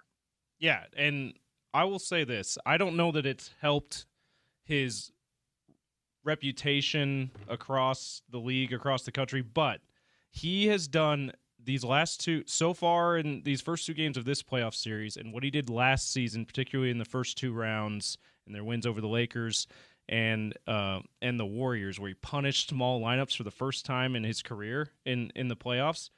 And the way he's played defensively in these first 2 games, he has done in the areas that he can control. He's done so much for all the questions and fair or unfair that he had while he was in a Utah Jazz uniform. How he was a minus, so to speak, in the playoffs. How teams could scheme against him in the playoffs. He has completely changed that to the point where Jokic was 1 for 8 when Rudy guarded him last night. He was 6 for 10 when everyone else guarded him. Like, that's real impact in addition to what we saw last year when he played against smaller lineups and had like 20 games in the biggest games in the playoffs. Hopefully he can continue that in this year's playoffs, and they continue to win playoff series, and hopefully the national media and everybody else that still thinks he's a liability in the playoffs takes notice, but I'm not sure they will. Jaden McDaniels also had some thoughts on the Nuggets, and this is going to make people mad. Some of the keys offensively as to really getting a rhythm. Go out for Jokic, Jamal, all the bad defenders, Tim Hardaway, Cam Johnson, Aaron Gordon, the whole team. Like, just go at them. They're all bad defenders. Yeah, they're all bad defenders. Yes! Give me this in every series of every sport. I want it in baseball. We got a long regular season. I want people, he's a bad pitcher. That guy can't hit. Before every game, spice it up a little bit, baby. Do the Jaden McDaniels equivalent. Hey, so how are you able to just put the ball wherever you want it? I just look for wherever that guy is, and I hit it at him. If I can hit it to left field, I know that good things are going to happen because he stinks. Great. It's a simple and mean-spirited and effective insult.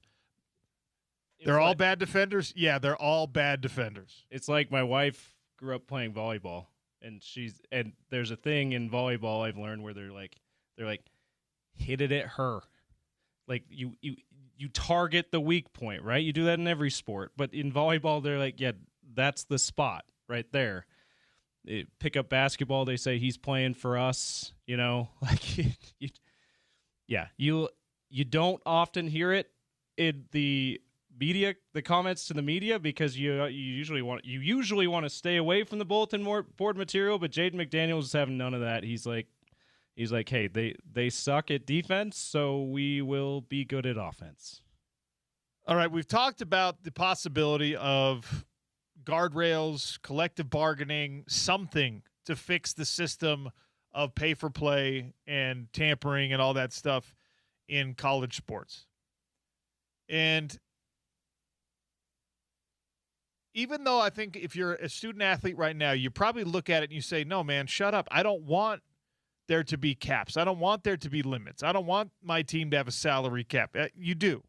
You really do. Not to limit your earning, but to make it a more competitive field.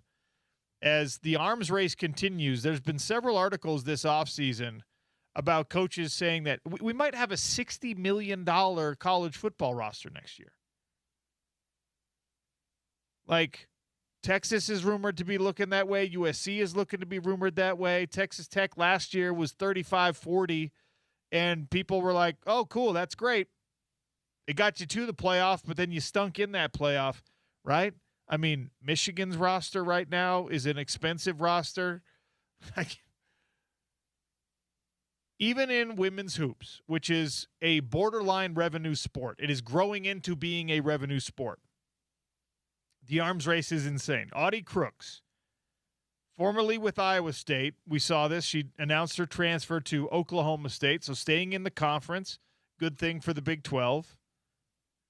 One of the most dominant presences we have seen, certainly the most dominant inside presence we've seen in college basketball recently. And the report out there, and again, this is agents that give this information, so take it with whatever grain of salt you need to, is that this Oklahoma State women's, this is not South Carolina. This is not LSU. This is not Notre Dame. This is not UConn. This is Oklahoma State. And she is good enough to and would be desirable at any of those spots. But Oklahoma State is allegedly paying $1.4 million for Audie Crooks to play a season in Stillwater. Now, $1.4 million in the grand scheme of college athletics right now, you look at it and you say, that's okay. Plenty of people are making that kind of money. Plenty of college football players are making that money. Men's college basketball players are making way more than that. We just talked about what BYU is having to pay to maintain the roster that they've got. In women's basketball, the interesting thing here and the dynamic that's developing here is we just announced a new collective bargaining agreement in the WNBA that did a ton of work, a lot of lifting of the floor. Went from $60,000 to $300,000. All right? But the top players in the league are not really treated or paid like superstars the way that NBA superstars are paid. The disparity between the top players' pay in the WNBA, they're just over $1 million, right? And the rank and file are now $300,000. That's not the case in NBA basketball, NFL football, Major League Baseball. In the WNBA, they did it that way, and they're right, and that's totally fine. And I think they probably realized that the Asia Wilsons and the Cameron Brinks and the Caitlin Clarks are getting a bunch of endorsement money, and that's making up the gap for them. And so they were okay being part of a new collective bargaining that elevated all the people beneath them. But Audie Crooks is now the third highest paid female basketball player by salary in the world. That's She's bananas. a college basketball player. There's only two. Aaliyah Boston and Asia Wilson are the only two on the books salaries in the WNBA higher than the $1.4 million that this young woman is going to be paid for a college basketball team. And not even, like you said, not even a historic traditional power in college basketball. It's Oklahoma State, who clearly feels like they can rise up the ranks here if they get a star like Audie Crooks. So maybe they're on the rise, but man, that's unbelievable. Oklahoma State, by the way, lost a notable player to Utah this transfer cycle. Joe Girardi's daughter. That's right. Daughter or granddaughter? Is it probably grand. I'll look it up. But related to Joe Girardi. So anyway, it's not like this team that clearly has these kind of resources is just bulletproof in this transfer cycle. So really interesting that she's going there. She was being taken care of at Iowa State. Iowa State wanted to keep her. It was like a big thing. Anyway. And you see right now in the upcoming NFL draft, there are guys. If you are a all-conference, all-American, like top-flight college football player, chances are, right, that you're probably going to have some good things happen for you in the NFL. But being the top player on any Division I football team right now, any Power 4, I should say, football team right now, if you're the top player, regardless of position, but let's say you're the top individual player, you're the team captain, you're probably making at least $1 million, and in a lot of cases more, right? We're talking Power 4. Quarterbacks, more than that, but we're talking like you're a pass rusher, you're an offensive tackle, you're a big-time wide receiver, you're approaching $500,000 to $1 million, right? Let's say, though, that you're the biggest fish in a smallish pond, and you realize when you kick the tires on conversations with agents, they're like, you're probably like a day 5 pick. I mean, sorry, a 5th round pick, a day 3 pick in the NFL. You might be like, wow, college is actually better for me right now because I am the big fish in this small pond, and I know what the salary looks like over there. I know what the league minimum is, and it's like a little bit less than I'm making right now. And I can develop here. It doesn't apply to the names that you're seeing ticking across your screen, projected first-round draft picks. You're never going to see Spencer Fano stay in school instead of going to the NFL. But like a Lander Barton type player with more eligibility is making or being forced to make those kind of decisions because they're like, I might make more money here. There's a reason Diego Pavia wanted more eligibility in college because he knows that he's 5'9.5", and he's just like, yeah, but I can stay and make $3 million to be the Vanderbilt quarterback, or I can be a 6th round pick in the NFL and maybe not play. Like that's part of it too. Like it's got to be a big part of it. He's the guy. He loves football. They love playing. Yeah. You know. Correction here or update. It's Lena Girardi that Utah women's basketball got to. It is she is the daughter of Joe Girardi, former Yankees manager. All right, Joe. James was right. I was wrong. 1 James Peterson bonus point. 2 James, and I get docked 1. So that's a 2-point swing. Yeah, it's huge. It's a big swing there. I mean, that's devastating. Do we need to take a break so you can? I'm fine. Okay, I'm fine. I've actually tried to spend James Peterson bonus points out in the community. So far, no good. Oh no. So far, I just pull out like sticky notes. Hold on. Hello. Does this mean anything to you? What is that? That is an IOU. If we're ever in a post-apocalyptic situation, that might be the only currency that exists, fake or otherwise. So I don't know. Maybe you'll be good there. All right. We're going to take a break here. That's the Daily Dump. Before we get to Jeff Schwartz at the top of the 1 o'clock hour, Missouri State is losing one of their most important basketball players into the transfer portal, but he doesn't want to play basketball anymore. We'll tell you about his football measurables next. It's the Sean O'Connell Show on ESPN 700, 92.1 FM.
Michael Osei-Bonsu.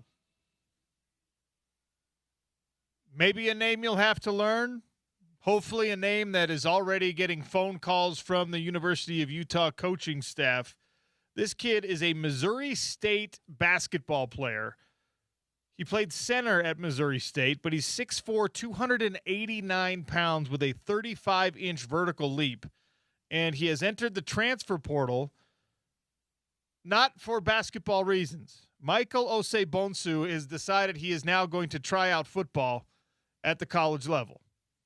Obviously with those measurables, and if you go search his name on any social media platform or just any computer, you will see that his build, if you watch this guy walking across a campus or walking down the street, you would not think, I bet that's a Division I basketball player. You would think that guy plays football. He's 6'4", 289 pounds. He's got big old shoulders. He's got huge biceps. This man is not built like a basketball anything. He has never played football before.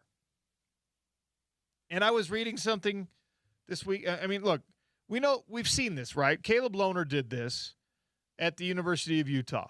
And he's still on an NFL practice squad. He's still in that Broncos organization, if I'm not mistaken.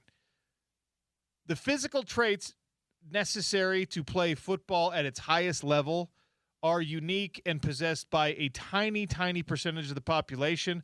And the fact that somehow people possessing those traits can wander around publicly in America and not have, I don't know, the high school football coach, the local community college football coach, the little league football. I don't know how somebody like this has never played football before. It drives me absolutely insane. You know, Zaraway Williams, who's probably going to be your starting left tackle this year, you know he didn't play high school football until his senior year. He played before 7th grade, and then he didn't play from 7th grade to 12th grade. I should say 7th grade through 11th grade. And then his senior year, he played again. And because he's 6'8", 300 pounds, that translated into scholarship, free ride, now NIL opportunities. And that, by the way, that's not even somebody who was like a star player in college. Not yet. The fact that you can be a teacher, an administrator, or whatever, walking around any middle school, high school, late elementary school, and not tell the kid who is massive, hey, look, I don't care if you like football or not. Go get yourself a free education. Pretend you like it.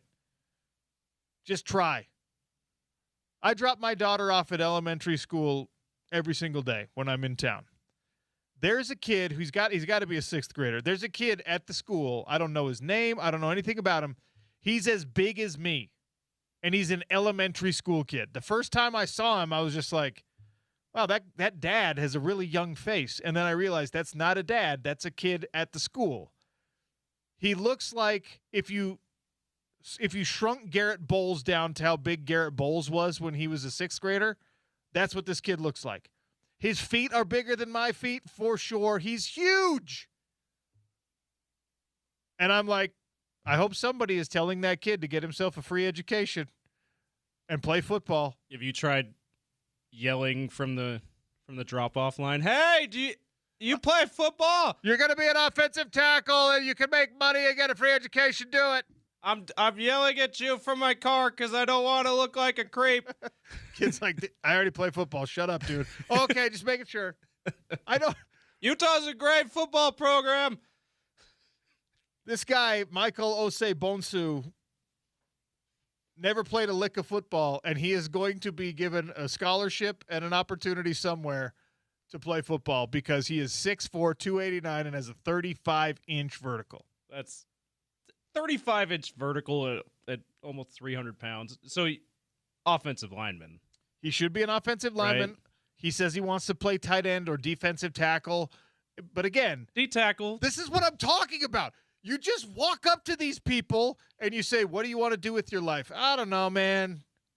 I'm just like, I once dated a girl who was related to a professional football player, okay? They were cousins. They had another cousin who was in our same age demographic. So we would hang out with this other cousin. And he was 6'8" and like 270 pounds. And he never played football either. And I was like, what is going on? You have someone in your family who's in the NFL. Why are you not playing football? He's like, I like water polo better. Like, how's that working out? Well, maybe I'll go to the Olympics. It drives me insane. You know how many, like, 6-foot scrubs like me would die to have measurables like this just so they could play football at a higher level? And these guys are just, like, walking around wasting the good genetics. Stop it.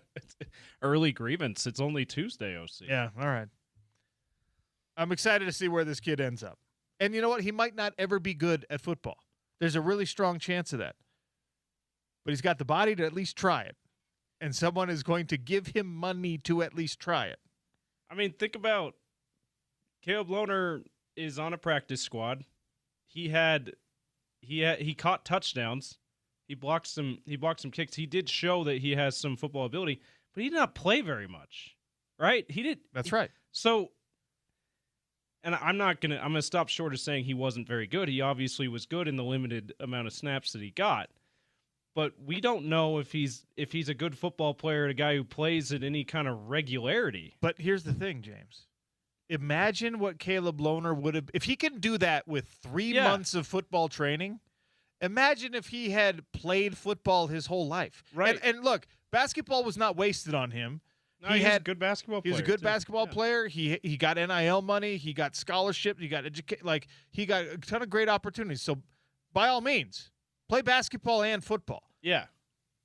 He would be so much further ahead as a football player. He'd probably be an active roster guy if he would have played like 2 years in high school. Right. And I was building up to, like, if that's the case for Caleb Lohner, someone like this Missouri State transfer, soon to be Missouri State transfer, with those kind of measurables, you might as well try it. Even if you don't play very much, the upside is you could at least be a practice squad player after 4 months in the NFL. Get paid a little bit.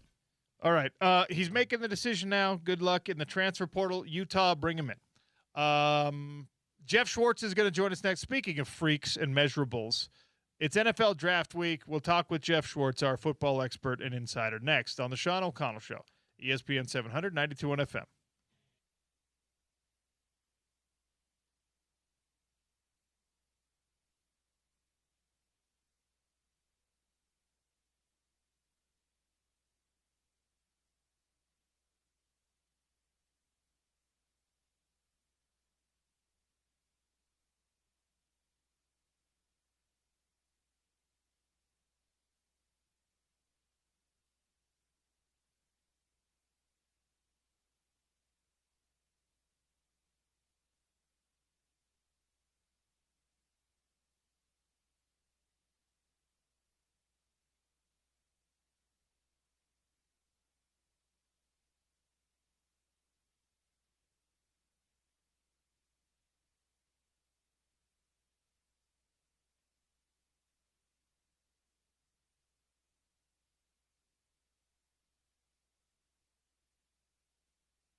The 4th annual Funnel Cake Festival is back this weekend at Lagoon.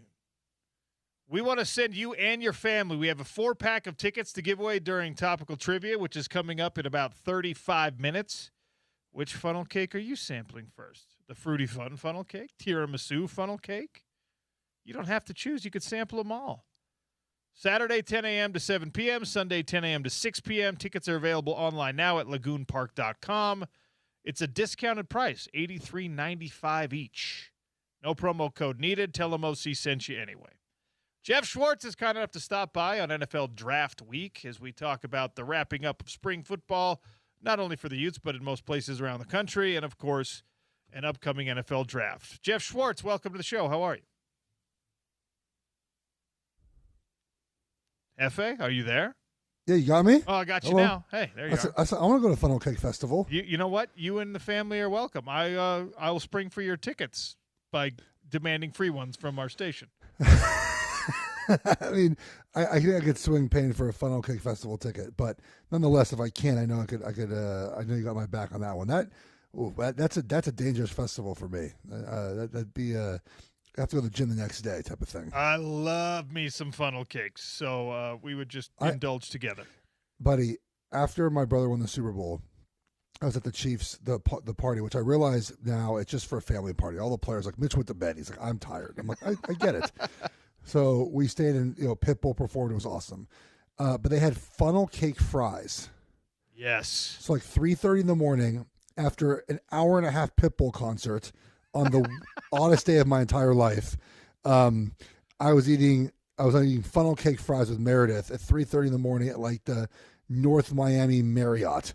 After Rick Ross, Flo Rida and Pitbull performed for the Chiefs' friends and family.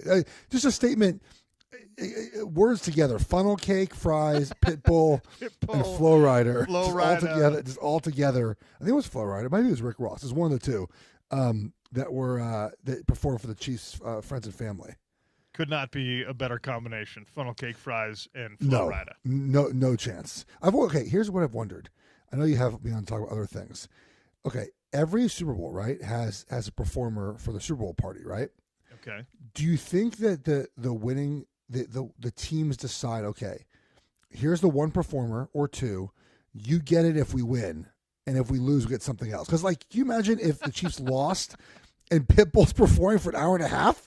That'd be miserable, right? Like, do you think that the Niners and Chiefs, that Super Bowl, just decided, okay, Pitbull's going to perform for whoever wins, and he just goes to that hotel and performs for that team? Yeah, absolutely. The losing team, that way, right? The losing team doesn't have a performer. Right? I think they do, but I don't think it's like Pitbull. I think it's that'd be the worst. Whoever you lose the Super Bowl, you may never pass this way again in your career. Like, it could be the end of a dream. Maybe you're retiring, and then they're just like, "All right, everybody, give it up for Pitbull." You'd be like, "Mr. Worldwide, I don't love you right now." I do remember that Super Bowl because I think Joe Staley retired after that game. And I remember like walking off the field being like, oh, well, now I got to go Pitbull concert. That would be miserable. But again, the party was for the friends and family. There were like 4 Chiefs players there. They all went to live, and my brother was like, I'm going to bed at 1:30. Like, it wasn't for the players. They were friends and family, which probably don't feel quite as dejected as the players do. So, yeah, fair. But again, Pitbull and funnel cake fries. What a night. All right. The draft is coming up, and this I asked Spencer Fano this the other day when I saw him at Utah practice, like how he feels, and this was 10 days ago probably, how it felt to be kind of in this weird waiting limbo, And he was, he gave a good answer. He's just like, yeah, I've been waiting 21 years, so this is not that big of a deal. But that's a first-round pick. That's a guy who knows that after the next couple of days he's going to be, a millionaire. Well, he already is, but whatever. You were not one of those first-round pick type guys. And the vast majority of people who do get a phone call this weekend are not seeing their names on ESPN in the, top 25 or whatever. So what is the waiting like when you're a guy who's like, man, I hope I get a call on day 2. Maybe I'll get a call on day 3. I hope I get a call at all. in these, it's now 50-ish hours away from the draft. What is the wait like for the average future NFL player? Also, do not have millions of dollars of NIL money as well. It's a lot of, as much as players don't want to admit it, it's a lot of just like reading stuff and getting like hoping that oh, here's, this guy has me ranked here, this guy has me ranked there. What are the rumors going on about who's taking who? Sort of like that. But I spent it with my friends and family. And there's a little bit of freedom, like knowing you're not going to be picked early, right? So the first couple of rounds, you just can kind of enjoy it. I mean, like there's a little freedom in that. But it's just, anxiousness, right? You're waiting for your next move, your next life decision, all the work you put in over the years to get for this moment. You're just waiting for it to happen. So all those sort of emotions are part of it. So we've talked about Fano, we've talked about Lomu, we've talked about all these guys who are projected at the top, and these individuals that are going to go even ahead of them. And we keep seeing the mock drafts and the big boards and the best player available. How many teams are drafting based on positional need versus best player available when we discuss the first round? I mean, I think most are doing best player available. They sometimes might be the same player.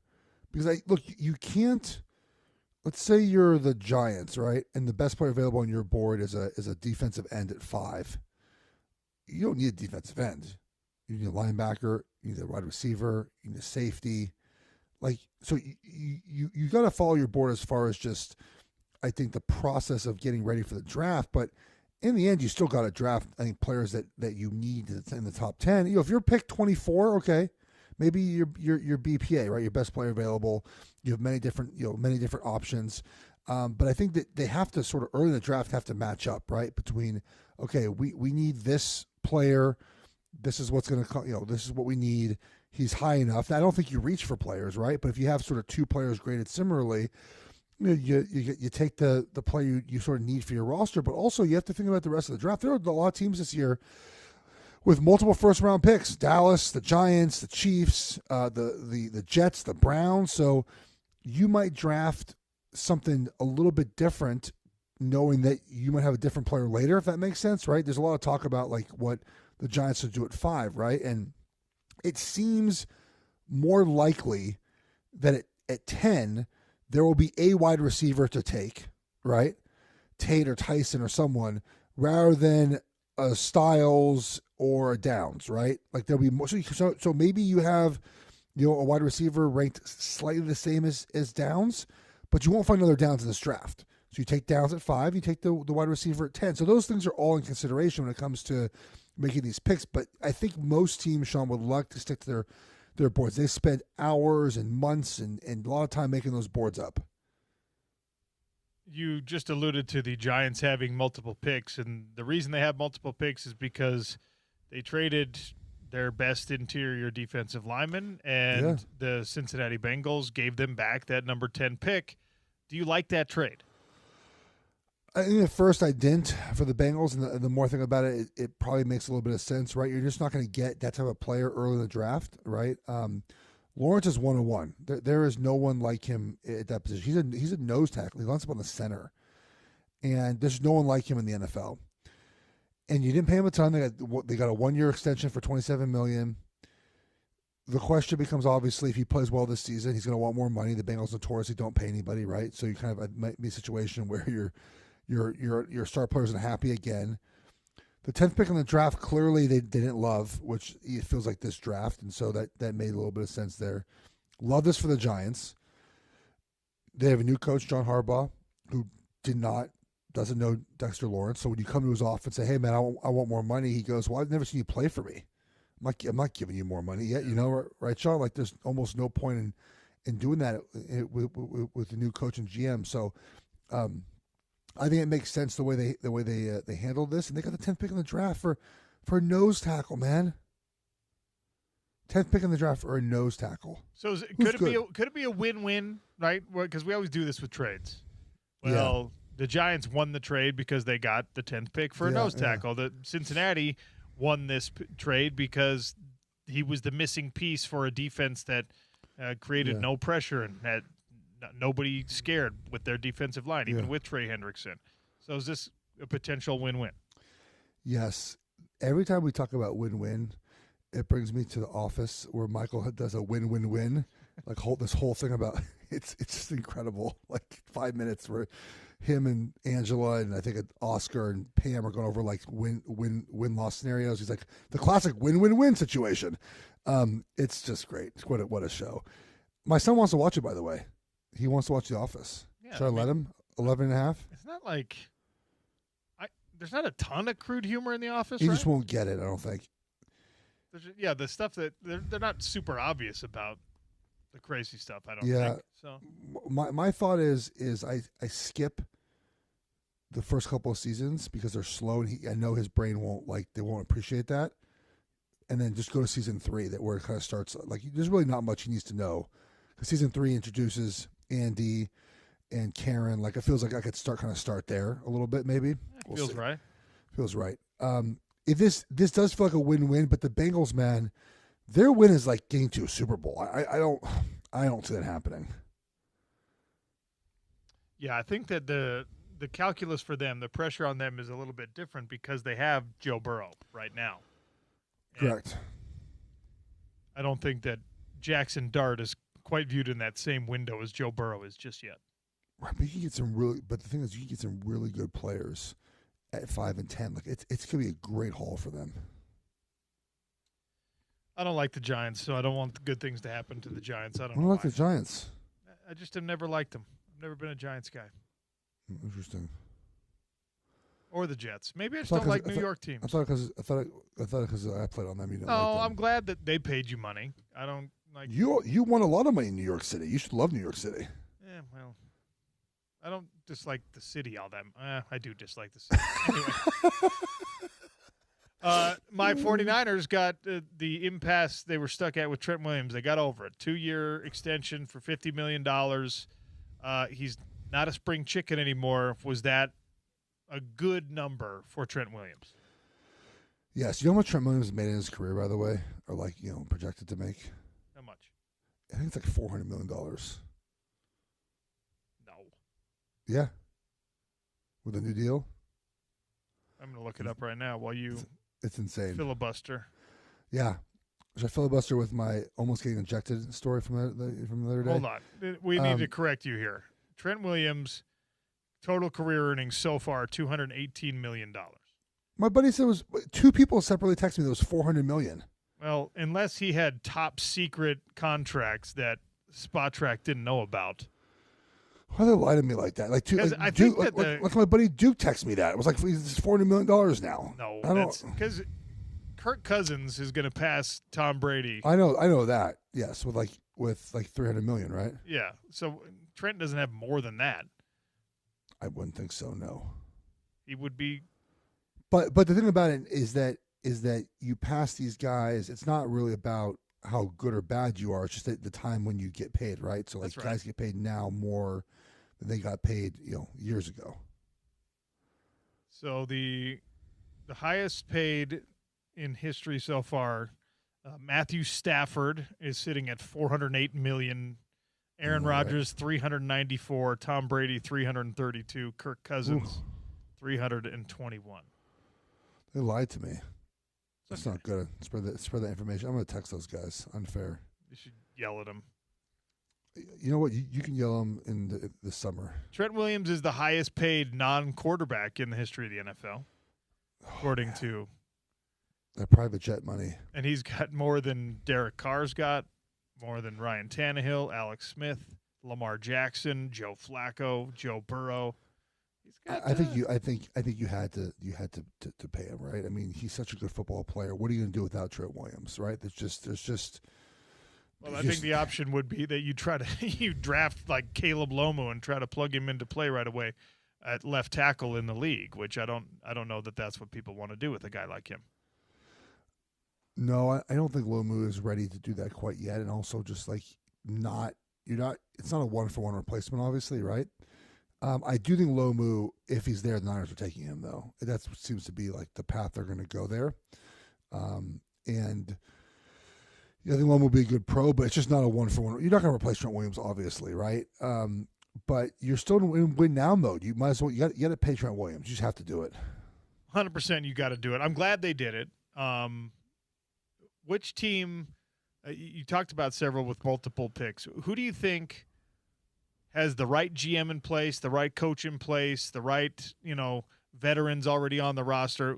Which team in the NFL takes the biggest forward leap based on just the draft when it's all said and done next weekend? I mean, the easiest answer is the Raiders, right? Because they get the quarterback. I don't think that there's another team that, like, you look at and say, this one draft pick on Thursday makes us exponentially better, right? If the Giants get Downs and Tyson, like, I'm not like, give them an extra win this season, right? Mendoza clearly, right? They have 4 wins last year. I think it was 3 wins. They could go +4, right? +5 in year one. It's got to be Mendoza, right? I think that's the only correct answer. Yeah, we'll see. I mean, we've talked about him, and I think he's a good player. I'm very impressed with the way he interviews and stuff. But you're the one who's been in NFL locker rooms, and you said, and other people have said the same thing, that if you're not winning, that Boy Scout thing might wear on some of the teammates. Yeah, it's fine when you win. Look, everyone in Indiana loved them, right? Everything I've got about that, but I also told the person, I was like, you're 16-0. I love everyone with 16-0 too, right? Like, that's a big thing. Did you see Indiana D coordinator, by the way, get into it, like, on Twitter? Yeah, that's awesome. You like that? I think it's funny. I think he got really triggered for over nothing, over like Ty Simpson be like, yeah, they really kicked our butts doing nothing really difficult. I don't know. I feel like that's like a major, like that's as big a compliment as you're going to get. Like, I don't know. I thought that was a little aggressive. No? Pro? When it's such an outlier, because most of the time all we get is coach speak from coaches. So when any of them do anything else, I'm like, hey, that's fun. What's this guy's deal? Why is he such a wild card? That's fair. That's right. How was Utah spring practice this year? How'd it go? I mean, we got a little bit more observation, which was great. Okay. And to me, I know this is like the low-hanging fruit. I think that there's so much wait and see because you've got to replace 5 starters on the offensive line, and you've got some questions on the defensive line, and teams don't do a lot if you're not good in either of those places, so they've got to be really good there. Utah has traditionally had a really powerful defensive backfield as well, and that's something that's a little bit up in the air, although I like the guys that they have brought in. I like the length of that group in particular, and I love Sharif Shaw as a developer. But there's so many questions. Like, there's so many, does it really gel as well with these guys doing this? And, it's a wait and see. The schedule works in Utah's favor next year. Even if they're not as good as they were last year, I think they can have a super solid record in Morgan's first year. But I feel like sometimes it's my job to get everyone all excited and gassed up because we're here on the home of the Utes. But I also feel like the correct thing to do is to tell the truth and say there's a lot of wait and see happening here. I think I rubbed off on you pretty well with that wait and see answer. I don't like that. Not get too excited for something before it actually happens. I feel like I did my job here with you in Utah football. Well, it's partially because of your influence on. I always knew how important an offensive line was, but I learned a lot more about like the particulars of offensive line doing shows with you, and that group is a 5 starters to replace. I mean, I don't remember the last time. I don't think I've ever seen a Utah team that replaced 5 starters. 877-353-0700. If you can remember a time between now and the late 90s when I really started paying super close attention to the Utes, they had to replace all 5 starters in a single year. I don't remember a single one. That's a lot. That is a lot. You're not, by the way, you're not at this age yet with your daughters. Emmy just walked into my office. I told her 2 minutes. She rolled her eyes at me in disappointment and left. I don't know what she wants. I'm guessing it's food. There's also my parents are here and my wife is here.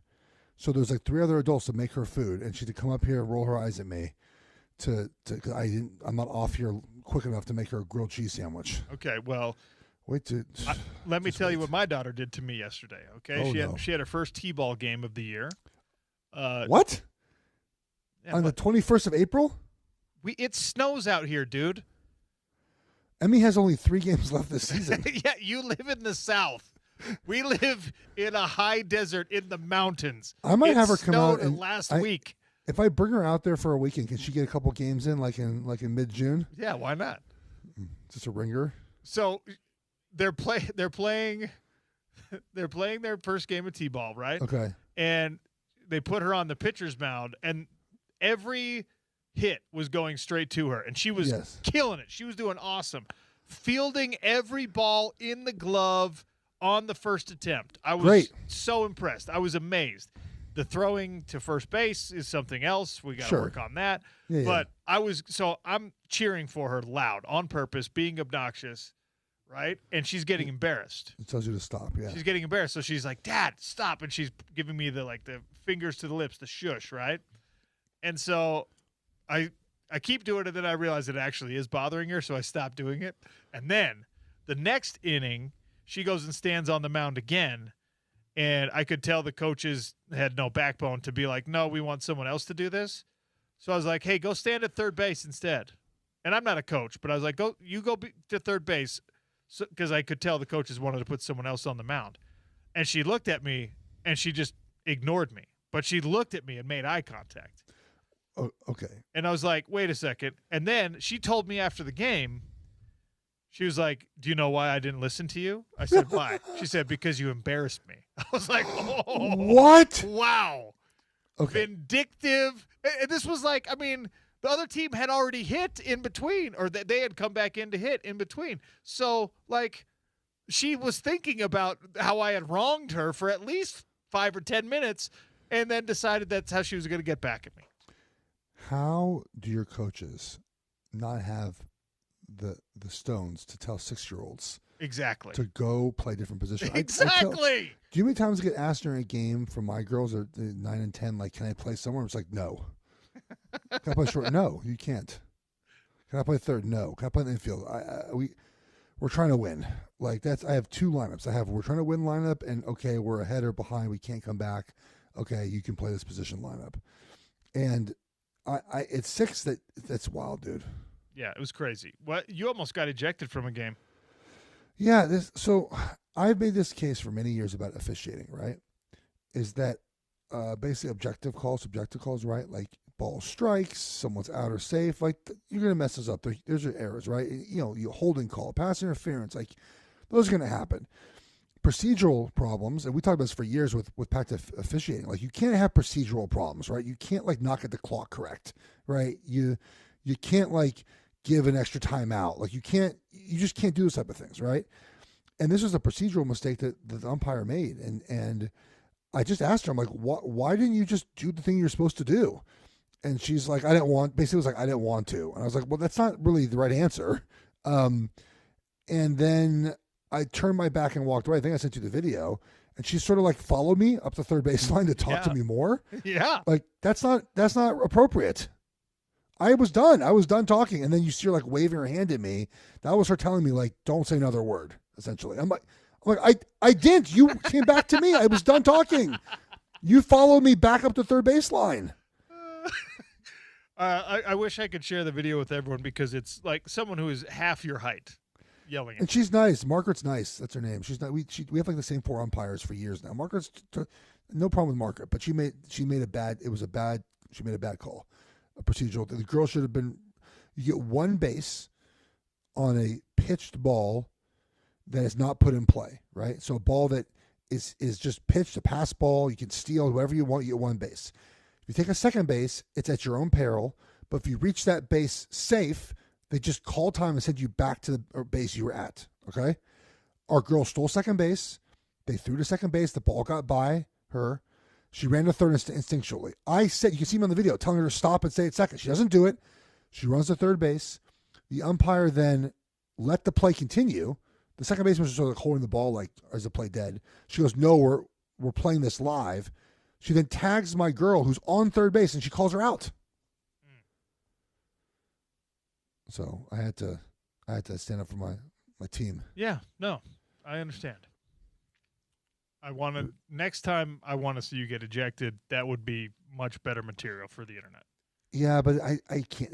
That's pretty bad. Yeah, I can't. I can't. I cannot get ejected from a 10U softball game. I'm sorry. I can do a lot of things in life. That's one of them. We're like, and that's a red flag if that we're happens. getting so much better too. Like we're getting better. We won 3 in a row now. Like we're having maybe 4 in a row. We're having like a good time. Like we're the girls are getting better. Like it's been a lot of fun. But I can't get ejected from the game. That's out. It's not. Cannot do that. All right, fine. Well, thanks for your time. Yes. Appreciate your perspective as always, and we'll see you soon. And you're coming to my birthday, right? That's the plan. Let's go. I can't. That's gonna be a lot of fun. I might have to bring my brother. That's fine. My younger brother, my special needs brother, because I think my parents are.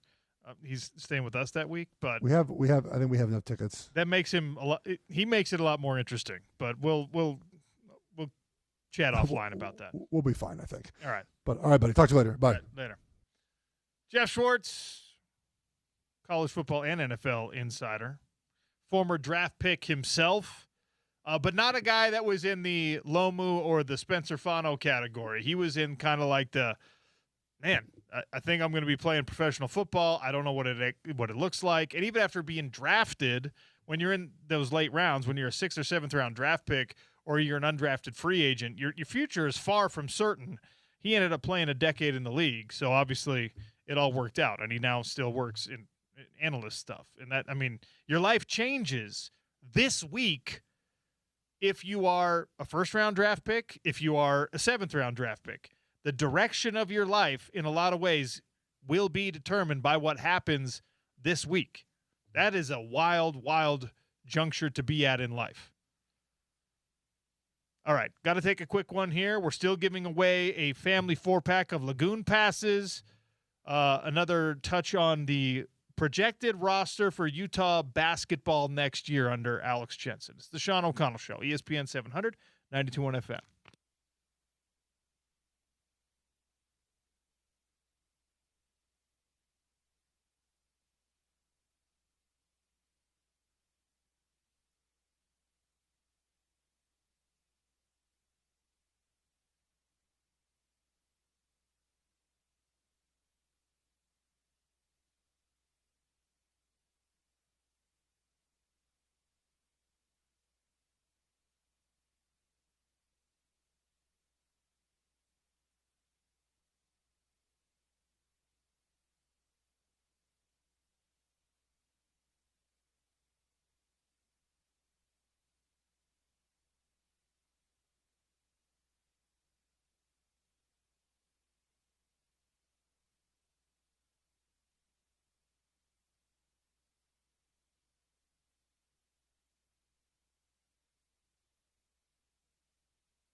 Sean O'Connell Show, giving away some Lagoon tickets in about, we'll say, 7 minutes.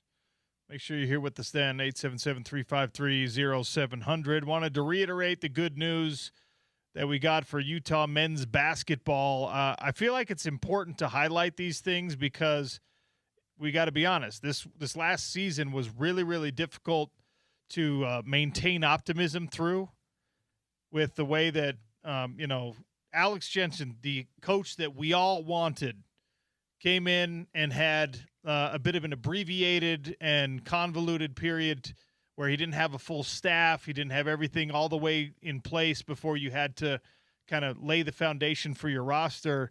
And they tried to make lemonade out of lemons. They tried to do what they could. And that's not an insult to any of the players on the roster. It's just you're playing in the Big 12 Conference now. And your payroll was a tenth of what some of the teams that you were playing against was and things like that. Well, there's been a re-energized effort in this offseason. I think a more sort of concerted or at least coherent plan to put things together. And you got good news from the European scene. Alec Adengbata, who we talked about a little bit earlier, playing for he's played 57 career games for a club called Ratio Farm in Munich, Germany. He's from Munich, Germany.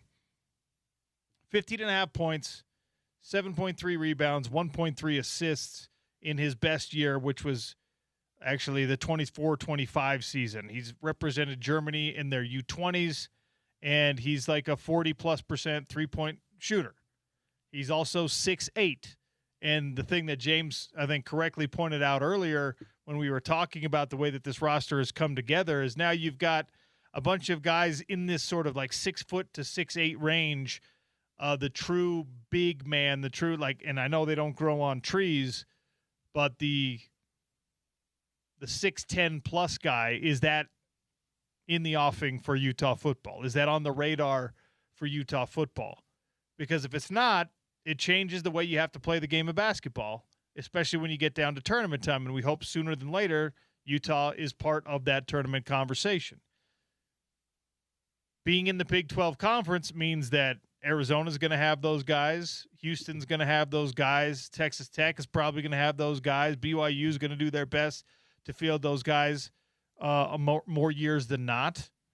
And I think what we're seeing here is actually Utah acknowledging where they're at right now in the sort of spectrum of NIL money and saying, all right, we're gonna play some small ball. We're going to be a perimeter defense and an effort type of team, and hopefully a good three-point shooting team, which of course changes your stars if you don't have the size. As I watch the unanimous Defensive Player of the Year, Victor Wembanyama, standing flat-footed in the lane on my television and still able to block shots. I mean, it's just a cheat code when you have the length that some of these guys have. And if you can't find it, and every coach in the country is out there looking for it, but if you can't find it, you have to figure out ways around it. It's the same conversation we were having about Utah Mammoth hockey, and they don't have Vegas' size. Tonight, in Game 2 of that series, they're going to have to try to find ways around it. It's not impossible. It's difficult.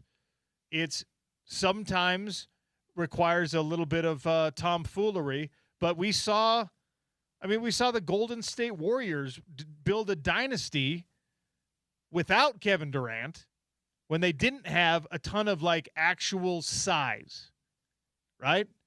They beat you on the perimeter, and they continue to try to do that in a lot of cases. There's really, really good teams in the NBA right now that don't have the Rudy Gobert size, and they're still in the playoffs. Alec Adengbata is the latest name for you to look forward to playing in a Running Utes uniform. He's coming from Germany. The international flavor continues to get sprinkled on by Alex Jensen and his staff, and we told you when the hire happened that this is something that we could probably expect and probably hope for, because even in his career as a player, this is where Utah found some diamonds in the rough. Also, I can tell you that the plan is for Alex Jensen to join us on Thursday's show. So we'll ask him about the strategy. We'll ask him about some of these players. We'll ask him about the outlook for next season as all of it's coming together. And they've done an incredible amount of work, and they've hit on some guys that it took some serious effort, right? They're pulling these players in, and it's not like Utah's the only one picking up the phone and calling these agents and calling these talent finders and calling these middlemen. You're having to get over on some teams that are supposed to be higher on the food chain than you are, but they're getting it done, and that's a testament to the vision and the effort this staff has right now. So Alex Jensen on Thursday. Looking forward to that conversation. Take a quick one here. We'll give away a Lagoon Family 4-pack for the Funnel Cake Festival this weekend. We'll do that next with a trivia question. It's the Sean O'Connell Show on ESPN 700 and 92.1 FM.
Sean O'Connell Show on ESPN 700 and 92.1 FM.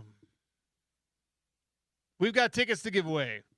The Funnel Cake Festival is happening at Lagoon this weekend. Tickets are available at lagoonpark.com. Discounted rate right now, $83.95 per ticket.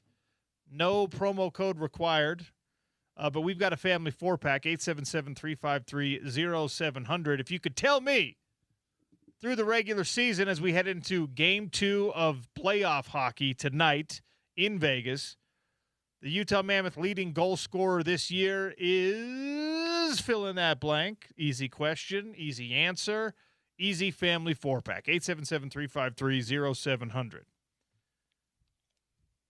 The final segment of the show is brought to you by our friends over at Advanced Window Products, 801-850-9100 for $2,500 off 10 windows or more. They can take care of the window coverings. They can even install a doggy door in your sliding glass door. And they will warranty all of it for the life of your home. Not just until you sell the home, not just until your kids go off to college, the life of the home. As long as those windows exist, they are warranted fully by a company that is right here in Salt Lake City. 801-850-9100. Tell them OC sent you. The Drive and Spence Checketts are up next, if you can believe it, and he is right here in studio with me. Spence Checketts, showing off the chest hair. What's up? Well, let me give you a couple more, Sean. That is horrific. Let's just get full Miami Beach vibes. That's terrible. Are you a the button down all the way up guy? Depends on the button down, but usually I'm more like what you're doing here. So just one button is how I roll. It's like the American Pie. Every once in a while, I go like full American me all the way to the top. All the way to the top. You know? See, I don't have the confidence to do that. But you remember the American Pie movie where he's like, should I go like buttoned up Jim or party Jim? Yeah, you're Party Spence. I'm Party Spence. All Just right. One button, though. One button. I don't do it Richard Jefferson, too. You don't have to. Well, you don't have to keep doing it. Okay, how about 3? You already illustrated your point. You don't have to keep doing it. Let's do crosstalk shirtless one day. All right. Seriously? Why not? Okay, fine. Did we just become best friends again? Yeah. Let's go do karate in the garage. High five. Post the video. You shouldn't have, but whatever. Don't do that again. I think I might do it every day. Hey, good stuff with Jeff Schwartz. He's really good, man. Obviously, love Schwartz, man. Yeah, you've worked with him for years. I don't know him at all. I used to listen to the two of you when I had an opportunity. But really good perspective, and the way you unpacked it afterwards, because I remember it's an interesting conversation about would you rather be drafted in the 6th or the 7th round or not be drafted and choose where you want to go? Yeah. Our guy, Trevor Riley, shout out Trev. Yeah. When he was drafted. He'll text me every day. Love it. Me too. It's inspirational. When he was drafted, was it the 7th round, 6th or 7th round? I'll look it up. I think it was my Jets who drafted Trev in the 6th or the 7th round. And trying to be nice and a good friend, texted our guy. And I was like, hey, man, congrats, you got drafted. And he sends me this diatribe of how angry he was. 7th round, pick 233. Yeah, he's like, I didn't want to get drafted. I wanted to choose. He said I had some teams that were interested in signing that would have been a much better fit than where I went because there are only better fits than where he went, sadly. But, yeah, it's always interesting to consider because I think just having your name called, right, that would be such a cool thing. But for the betterment of the rest of your career, you probably would, have the option to choose where you go. The other interesting thing now is that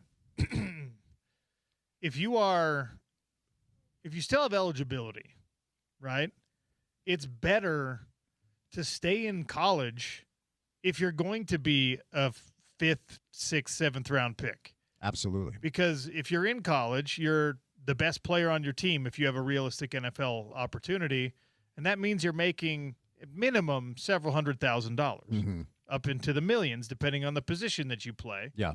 And we talked about this on the show. Audie Crooks, who transferred from Iowa State to Oklahoma State and is one of the top female basketball players in the NCAA, would be the 3rd highest paid WNBA player based on what she's making from Oklahoma State, according to the reports that obviously were leaked by her agents. So $40,000. Just kidding. They just finished a new collective bargaining. I'm just kidding. I was just thinking of the Family Guy video. $1.4 million to play college basketball. Play college basketball. Wow. It's like, yeah. Like it was never that decision to make in the past. It was always like, do you want to get your degree? And I remember being like young and an idealist and saying, always stay in college and get the degree. Mm-hmm. And then I remember becoming an adult and realizing like, oh, money is what makes the world go round. Go make it while you can. Mm-hmm. And then I also remember being like, wait, you could just go back to school during the summer and get the degree anyway. It doesn't matter. Yeah. So in the past, it was just that. Do I want to get my degree because I promised grandma that I would, or do I want to go make money as soon as I can? And now it's like, well, where are you going to make more money? Mm-hmm. Because to be the big fish in a small pond, if you're at like Virginia Tech or something and you're one of the top players there, that's a better situation. And it's insane to say it's a better situation than being a professional football player in the NFL. If you're not going to be the first round guys, second round guys, even third round guys, it's a different calculus. But to be that, am I a fourth rounder? Because I should go. But if I'm not and I'm a sixth rounder, I should probably stay in school. It's wild. Yeah, and take advantage of every loophole at your disposal. Like until the NCAA comes up with this whole, whether it's a 5-year window or whatever, if you can stay 7-8 years, stay 7-8 years. Because you know what's not waiting for you is a job out of college that's going to pay you a couple $1 million. Especially with your sociology degree. Exactly. You're probably going to be an assistant GM at Shields, or you're going to work at Enterprise Rent-A-Car. Or you're going to go back and coach at your high school. And none of those jobs pay a ton. So maximize your window. Maximize your earning potential. And look, I'm not saying you're wrong about the degree, okay? There's something about that. Certainly with a lot of these players who talk about potentially being the first person in their family to get a degree. But what's more important? Padding your bank account, making sure you're financially stable, or getting a piece of paper from an institution that, for the most part, isn't necessarily serious about wanting to send you on your way to prepare you to succeed. Let's get into the collegiate model today, Sean. You want to get into academia as a business? Let's do it. Let's do it. Let's dig into it. Okay. Look, I was at a dinner. We're all old now with kids. So we only get together maybe once a year, my friends from college, and there's, 14, 15 of us. None of us work in the field which we studied for in school. Literally 0 for 15.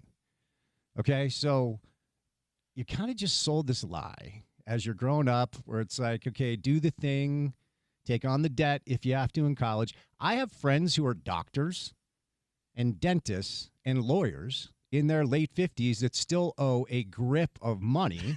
That's so dumb. It is so dumb. And these people are well-to-do that have done the thing, that have paid it off. Yeah. Tried to pay it off. But they're still $10,000, $20,000, $30,000 in debt. And they've been working in their endeavor for like 2 decades. It's so wild. My favorite part, my brother is a professor. He's an academic. The smart, pretentious one. Yeah. Yes. Your words, not mine. He's awesome, but also a little bit pretentious. Yeah. So the sort of like the education that just begets an opportunity to then be part of the education system, right? Mm-hmm. Where you go to school and you get your master's and then you get your doctorate and you're in a field where literally the only job for you to be a doctor of philosophy is to become a philosophy professor. To teach philosophy, yeah. And it's like, okay, the system just perpetuates itself. Right. Like when you go to medical school, you want to be a doctor to, cure diseases and perhaps long-term, like go into medical research and maybe you find the cure to cancer or whatever. There's plenty of fields where it's just like, and football is this, by the way. If you make football your life, the thing you are most qualified to do is to teach football to other people. Right. And the same thing with basketball. It's really funny that we're in this like sports world where if you can't be the pro, you can be the coach. And then that's even if you do go through the pro thing, then you're going to come back and be a coach. And it's like you're so hyper specialized because your football education in most cases is not good for anything else. Yeah, or you can grab onto the final branch before you hit the ground and talk into a microphone about it. Yes. You're in that ecosystem. And look, there are exceptions. Like Mike Tomlin's going to be an analyst this year. He's going to be awesome. He'll be great at TV And by the way, he doesn't need to because he's No. been making $20 million Right. for the last 10 years. Right. I do believe coaches make the best analysts in football, basketball, baseball, whatever it is. Because ex-players, not all of them, this is not fair. A lot of ex-players don't really know what it's like to work super hard at something outside of playing. And so many of them naturally gifted or built a different way. Because you know this, like you've done this job. Over the years, I've worked with so many ex-players who just feel like they can roll in and do the TV or radio thing. And the ones that decide to put in some work at it end up being good at it. But the ones that think they can just show up because they're used to being awesome at their craft never end up being awesome. But coaches are workers. Coaches are workers in a way that players aren't. And that's one of the reasons ex-great players, most of them didn't make great coaches, right? Well, that's the funniest thing is when you get these ex-great players and they're just run faster, jump higher. Yeah. It's like, no, I'm not physically capable of doing that. Yeah. Teach me something else. And they're like, oh, yeah, that's why I was good. Right. No, Magic Johnson admitted, I think he coached 12 games for the Lakers, and he's like, none of them play like me. I'm like, your starting point guard is Nick Van Exel, Magic. He's not necessarily on that level. So, it's like Malone, like Karl Malone used to say, I don't know why I'm not a coach for the Jazz. I should be a coach for the Jazz. And so Steve Starks was like, cool, you're hired. Came in for like a weekend, worked with Rudy and Derek Favors once, and was like, I'm going back to my ranch. Well, through my eyes. Oh, yes. Good pull. Good pull. through my eyes, I think that's because Karl Malone had no idea what he was getting himself into. Oh, that experience, man. It's like, hey, let's talk basketball. No, let's talk gun rights in America. Like, Carl, turn the mic off, dude. You're here to talk basketball. Oh, man. Good pull. That is a callback, as the kids would say. I think Karl Malone still has the radio equipment that he was sent. Oh, in order to do the radio show. Absolutely, he does. Never put it back in the Pelican case and sent it on. No, I told John Kimball because that was after I left the station. Went over to the Jazz, and they're like, "Okay, we're going to bring in Karl Malone." I'm like, "All right, well, that sucks for me, but it's not going to work." And just so you know, once you send that radio equipment. There is no way in hell you are ever seeing it again. I can promise you that. There's no way Carl drove down to the FedEx shop, packaged it up neatly, and sent it back. No chance. Oh, I love it. Stay tuned for the drive. Indeed. Dylan Gunther, by the way, correct answer for the family 4-pack. Well done to the several people who got it in. James will text you back and give you a family 4-pack if you were the first one to get the correct answer. We'll do the Sean O'Connell Show again tomorrow. Thanks for listening.